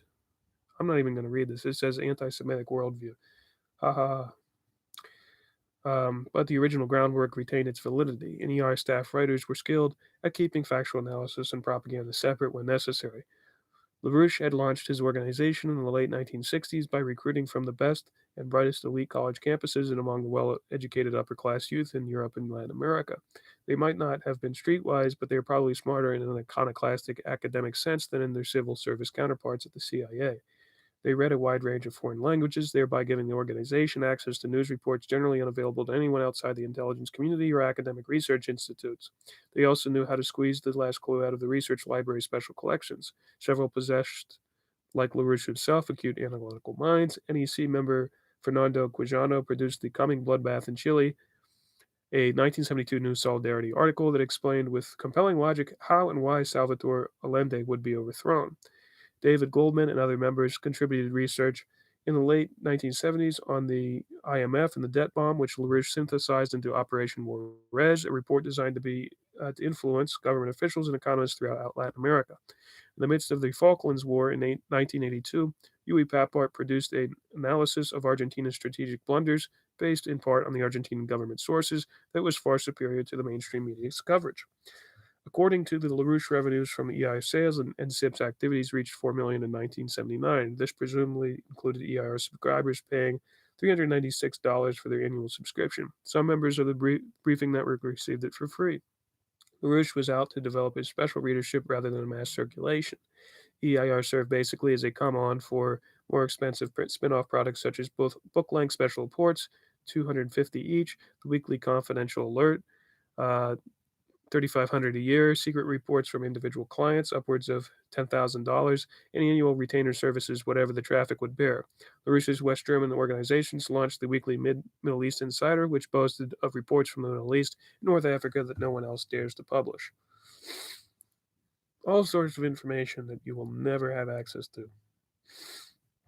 The NCLC division would have been impressive enough if had been simply a United States-based operation. However, LaRouche operatives overseas worked just as hard building up briefing networks and compiling their own files and dossiers to which the New York headquarters had full access. In the early 1960s, LaRouche had aspired to found a fifth international to replace the Trotskyist fourth international. What he ended up building was the International Caucus of Labor Committees, a network including the NCLC, the Mexican Labor Party. And remember, the Trotsky's Fourth International was one of those Nazi communist type groupings, anarcho-syndicalism. And its successor was the Situationist International, whose ideas definitely came out of the Vichy regime and the same kind of Bergson anti-realist underpinnings. Which underlied everything from Jacques Monnier's communitarian personalism to Jacques Maritain's, simple form of personalism, which was underlied all these fascist movements in France and still does today. So he ended up building the National Caucus of Labor Committees and the Mexican Labor Party. The North American Labor Party, today the Party for the Commonwealth of Canada, dedicated to dumping the Queen Elizabeth as ceremonial head of state. Queen Elizabeth is not just the ceremonial head of state. She has what's called prerogative powers. And I believe there's still there's like a regent that can act as the monarch of that country. France, West Germany, Denmark, and Sweden. Okay. And then the Andean Labor Party with branches in Peru and Colombia, and the European Labor Party with branches in Italy, France, West Germany, Denmark, and Sweden. Combined membership outside the United States is probably no more than 1,000, yet these foreign LaRouchians are, like their American counterparts, talented and educated and well funded. I think that's a gross misestimation. Each member organized has, like the NCLC, an electoral arm, propaganda organs, and local fundraising sources. Each also has plenty of corporate shells and private banking accounts into which funds from the United States, brought over by the courier, can disappear without a trace. Finally, each of its own intelligence division, like the EIR Bureau, which develops information trading relationships with the local police and military, thus multiplying the amount of information available to the NCLC and the intelligence division, whether it's preparing a confidential report to impress some CIA or government official. Uh, Especially important is the Wiesbaden Intelligence Command Center. Wiesbaden is the headquarters of the European Labor Party, and this is something that Webster Tarpley was deeply involved in. And LaRouche had a villa nearby. Already in the early 1970s, the ELP's German contingent began to cultivate military intelligence officials. Defectors say that LaRouche aides met with the late Reinhard Gehlen, Hitler's Eastern Front military intelligence chief, part of the Galen networks around the Gladio program, Strategy of Tension program, who after the war founded the BND, West Germany's version of the CIA, and staffed it largely with former SS officers. Galen was already retired from the spy business when he met with the LaRouchians. He reportedly found them too left wing to be taken seriously. According to Charles Allen, a well-known writer on the Nazi war criminals and German revanchism, LaRouchians had more success with their B&D after their swing to the right. They also nuzzled up to the military counterintelligence, which was headed in the mid 1970s by General Scherer, who would later become, after his retirement, a close personal friend of LaRouche. The director of LaRouche's German intelligence staff, Anno Hellenbroich, is the younger brother of Heribert Hellenbroich, chief of West Germany's Federal Bureau of Constitutional Protection from 1981 to 1985. The BFV, West Germany's equivalent to the FBI, supposedly watches extremist groups but removed the LaRouche organization from the list. Heribert told Der Spiegel that it wasn't extremist enough, and besides, Inno had assured him it was not anti Semitic. See, that's the only concern. From its inception, the European Labour Party concentrated much of its energy on tracking, compiling dossiers on, and harassing politicians in Germany and Scandinavia who were critics of U.S. policy or advocates of Ostpolitik. They conducted a smear campaign against former Chancellor Willy Brandt, putting up posters depicting him as a Nazi stormtrooper uniform with a swastika prominently displayed. Brandt sued them and won. In 1982, 1830, hold on.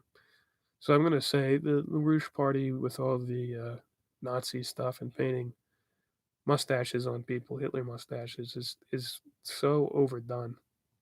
Jeff Rense criticized them for that. It's so overdone. It's so stupid.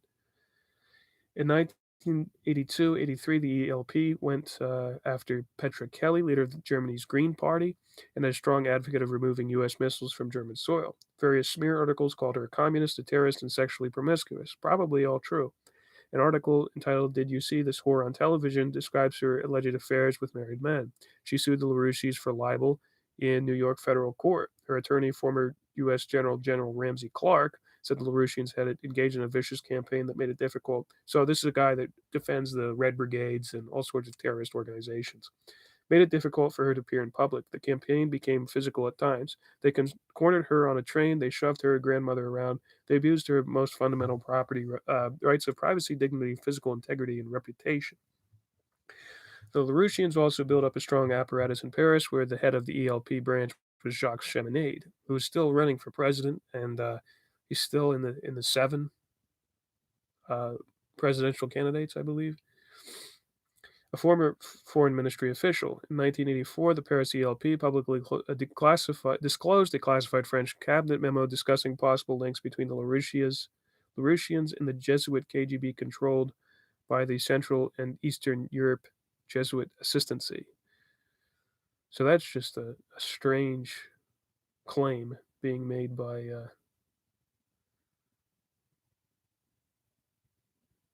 the Paris European Labour Party disclosed a classified French cabinet memo discussing possible links between the Larouchians maybe they're reaching out. I don't know. That's a weird claim. Disclosures created a minor flap, but you know what? Jesuit KGB faction sounds a lot like Mark Hackard around Jay Dyer. Created a minor flap over government security since the memo had been distributed to fewer than a dozen top French officials. Whoever leaked it had access to a wide range of government secrets. According to CIA memorandum on the file, Boston federal court, LaRouche had boasted of his French presidential palace sources at a meeting of CIA headquarters a year before this incident.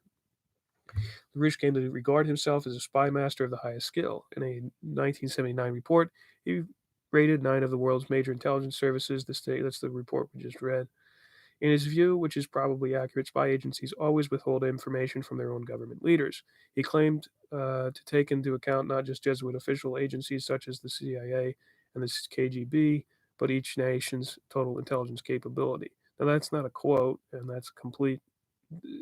I believe the source is somebody that is such an idiot that they believe in these extreme Jesuit conspiracy theories.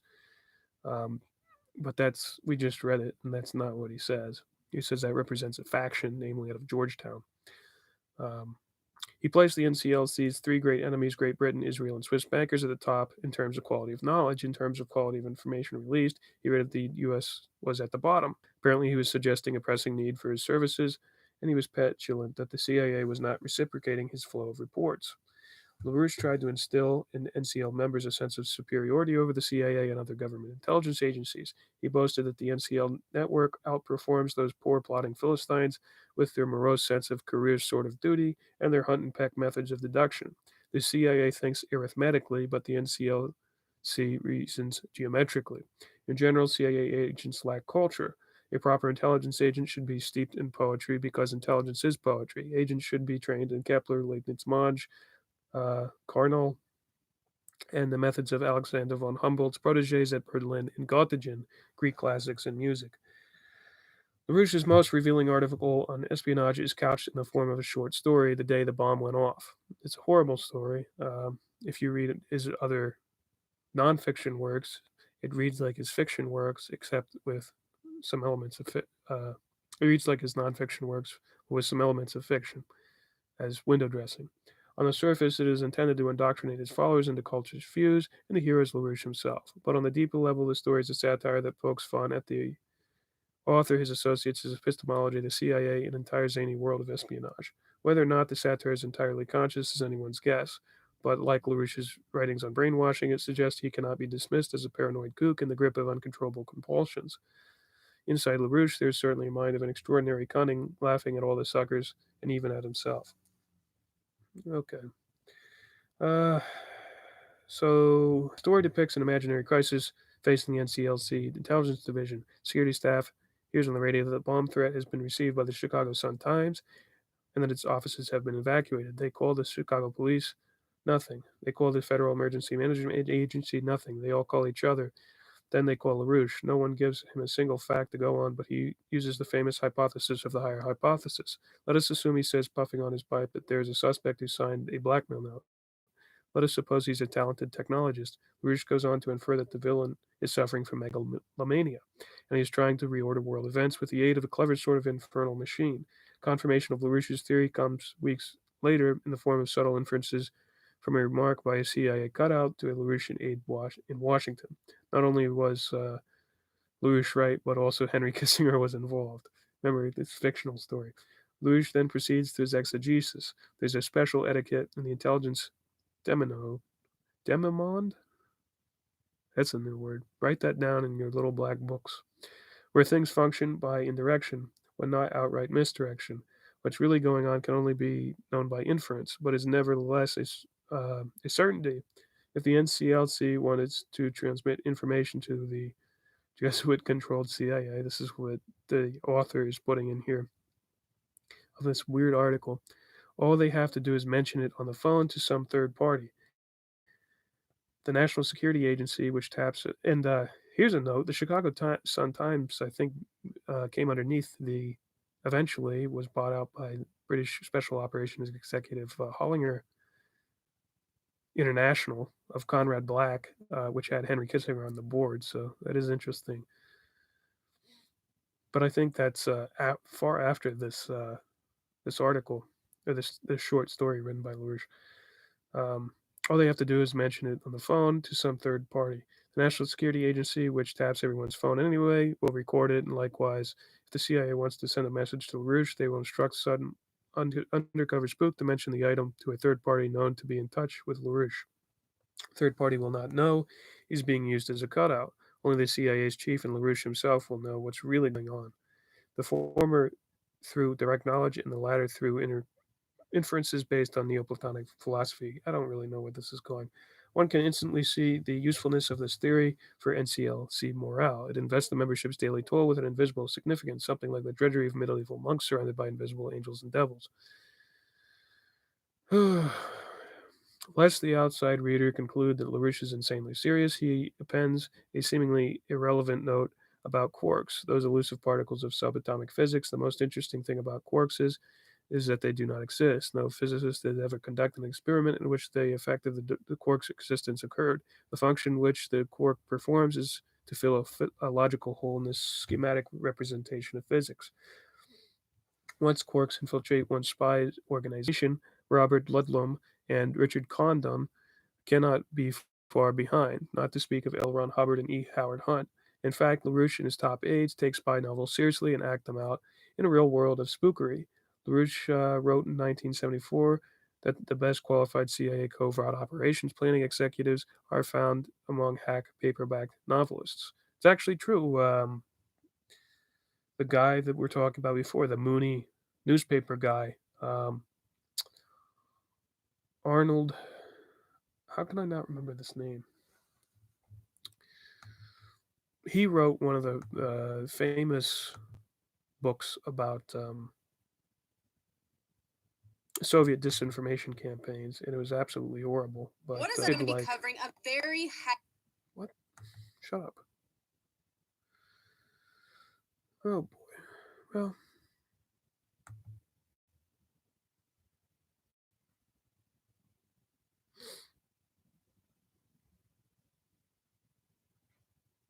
Well, I do have blue blocker sunglasses. After 2 hours and 30 minutes, nobody is longer watching, except for a couple people's. That's sad, but I don't really care. We're going to go on because I need to finish this and go to bed and eat something.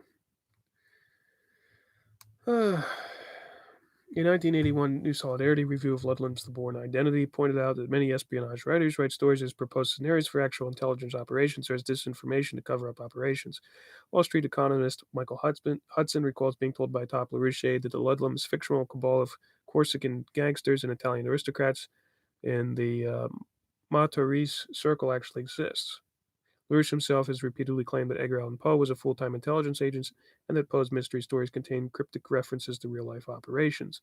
LaRouche's 1974 Christopher White brainwashing hoax was inspired in large part by Condon's The Manchurian Candidate and the movie version of Len Deighton's The Ipcress File. From LaRouche, followers have pointed out the uncanny similarities between his conception of NCLC and the General Midwinter's super rightist spy outfit in Deighton's The Billion-Dollar Brain. Midwinter's hires contract agents devised as a computerized system for planning operations goes into competition with NATO intelligence services and is put out of business by LaRouche's number one enemy, British intelligence. The most startling parallels to LaRouche's operation are found in the Intercom Conspiracy, a novel by Eric Ambler, whose sardonic view of spookery generally resembles that of LaRouche. It is a story of two ratfish NATO spooks who buy an EIR-type newsletter, Intercom Worldwide Intelligence Network, IWIN, and use it, IROM, and use it to leak intelligence secrets embarrassing to both the East and West. Significantly, the Intercom Conspiracy first appeared in paperback in December 1970, only a few months before LaRouche announced his plan to found EIR. After creating havoc for several months, the fictional duo hold an auction to sell Intercom to whichever embarrassed agency will pay them the most to stop the flow of information. Amber's satire is filled with terms that well fish LaRouche.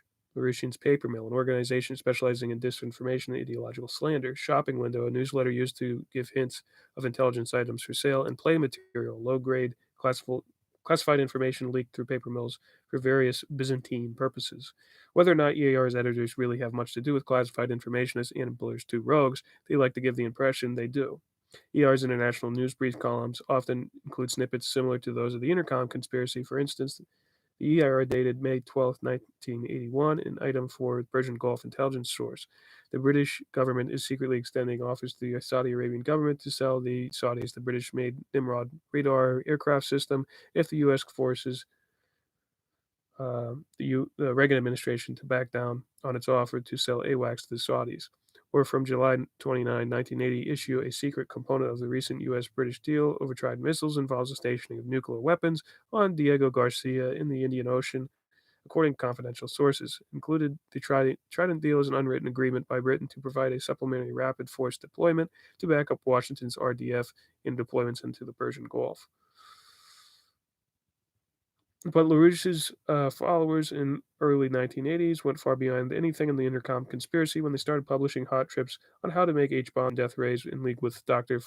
Fried Ward Winterberg, a character as odd as anyone in the Ambler novel. Besides his political activities as a nemesis of the Justice Department's official or Office of Special Investigations, Winterberg is also a brilliant research physicist. According to Edward Teller, he has perhaps not received the attention he deserves for his work on fusion. For the Luricians, he is a unique commodity. His value resides in what he lacks. What Winterberg lacks is a Q clearance. He therefore cannot be accused of leaking classified information. As a physicist, he can always say he rediscovered the information on his own in Nevada Desert Laboratory. In fact, he does indeed figure out the principles of secret weapons on his own. It is his hobby, just as other people breed hamsters. Winterberg sincerely believes that it is ridiculous to classify such matters, for the essence of science is the free flow of information. In 1981, LaRouche's Fusion magazine published Winterberg's diagrams on various devices such as nuclear X-ray laser weapons using thermonuclear explosives. Later that year, the FEF published his Physical Principles of Thermonuclear Explosive Devices, a how-to manual on H-bombs, with a neutron bomb thrown in as bonus. Of course, the Larouchians had been hinting at such knowledge ever since they set up the FEF. In 1974, particularly, they strove to develop ties with the governments desirous of becoming the next nuclear power: India, Iraq, South Africa, Argentina, Taiwan, and Libya. Government nuclear experts in at least two of these countries, India and Argentina, have met with FEF representatives, and the Foundation and EIR have arranged speaking tours for Dr. Winterberg. In the wake of how-to manual EIR seminars in Washington and European capitals, were well attended by appropriately obscure diplomatic clerks from various third world embassies, with Mossad agents discreetly blending into the background.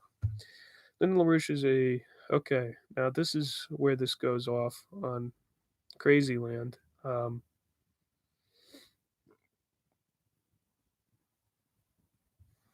This is all stuff that I don't really believe is true or can confirm. So most of the article was rather informative, but then this author goes on. This is at SEAWAPA.co. That is SEAWAPA, and it's called "What Alex Jones, David Icke, and Lyndon LaRouche Have in Common." Now it doesn't go through anything other than that, but this is kind of probably the kinds of circles that who's the guy that talked about the CNP? Josh Reeves came out of. But it says Lyndon LaRouche is a 33rd degree Scottish Rite Freemason, and he has connections to the Great Orient of France. Okay, where's your confirmation? LaRouche has bodyguards connected to the Ku Klux Klan in the United States. The KKK is a Catholic-controlled organization since Albert Pike took it over and have their clothing based on the secret societies of the Catholic Italy, such as P2 and Teutonic Knights. That's absolutely stupid. There was a pseudo-Catholic support for the Ku Klux Klan, but the Ku Klux Klan was actually anti-Catholic, especially against the Catholics that had organized around American Freemasonry in the Diocese of Boston, around the Republican, all the Republicans in the United States. So yeah, it's really stupid. There were the forces connected to Maximilian I of Mexico who were supporting the KKK, but it's hardly Catholic. They're Bonapartists, which are the complete opposite. Albert Pike, it says, was mastered by a Jesuit soldier, Pierre Jean de Smet, S.J., and it was the Jesuit order who really created the Scottish Rite in order to take over worldwide Freemasonry, aka Templarism. That's also stupid. Um, I will say the Catholic king, James II, helped move Freemasonry to France. And in that, the idea of liberty of conscience, which James II created, was taken into France. All right, this person is talking about a bunch of things that have no historical support. Um, the Jesuits are not good; they were suppressed for a reason. But as far as this goes, it's just gobbledygook. He says the Jesuits, being the original Aragon Templars spared by the Pope, connected to the order of the Calatrava and order of Montesa. So now we can see the papal connections? No, I don't see it. Um, I remember Tarpley attacking people for highlighting the Jesuits. These are Catholics, my friend, just like the most anti Zionist crowd, and they all have a papal agenda. Blah, blah, blah. Sovereign Washington, D.C. has no power over the sovereign Vatican. So now we're getting into sovereign stuff. The sovereign citizens. The Vatican controls what? Okay. You have part of Virginia and part of Maryland giving us the Virgin Mary. Oh boy, I'm not even going to read this. Now, it is the Carroll family who created Georgetown Military Fortress University, which dominates Washington, D.C. in the United States of America. That's true. Um,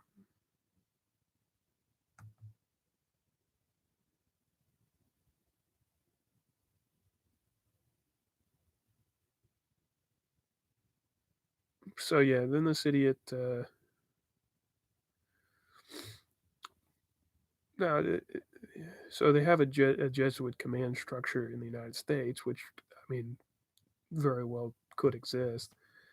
Um, but they connect Timothy Dolan as the head of this, and he says Timothy Dolan does not control the United States. He is mastered by the Jesuit order power at Washington, D.C., which is Thomas Smolik, S.J., who answers directly to James Grummer, S.J., a direct aide of Superior General based in the Curia Generalizia in Sovereign Borgo Santo Spirito, protected by Jesuit-trained King Juan Carlos of Spain's CNI intelligentsia. Now that's actually a useful connection. Um, Now getting back to Washington, D.C., he says you notice this is where Webster Tarpley lives, and thus this should also ring alarm bells. At one time, this area was known as Little Rome. Property records in today is modeled off Rome, such as Capitol building. So what? They have him at Villa Farnese in Italy. Did he move to Italy? I have no idea. Whatever. May I remind you that Washington, D.C. was planned on the Villa Farnese in Lucio, Italy, way before anyone had a clue it was to be Villa Farnese, being the old war rooms of the Jesuit order in the Council of Trent Counter Reformation and model of the Pentagon that is blah, blah, blah. Let us remind ourselves that the Council of Trent still stands today as that it curses all Protestants with death over 100 times. Yeah, the Council of Trent. What's interesting about that is Contarini, who was one of the uh, guys that convened it, defended Martin Luther's views on justification, and yet it produced this overzealous faction called the Zelanti, and which I think Pius the Seventh was from, who reinitiated the Jesuit order, with in collaboration with Napoleon and their new anti-leftist um, but pro traditionalist Freemason Inquisition. And then you also had the Spirituale from the Council of Trent from the same faction that became supporters of Protestantism. Um, there was clearly something wrong with the way Trent was handled. And like anything, there's always these stupid factions, extremist factions that take things far beyond the common sense conclusions or whatever and turn them into their own little opportunistic schemes. So Yeah, I mean, people have to be worried pretty much about anything. But this guy is, like I said, produced pretty much good information for 90% of the article and then just drops you know, the Jesuits control everything conspiracy, which is completely retarded. Um, our missions. So this is like a weird break off, LaRouche. This SEAWAPA?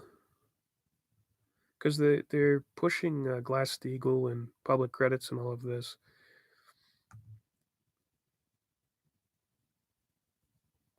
But then they also have this top post, recent post saying that Jesus was invented. Like, what kind of ideology is this?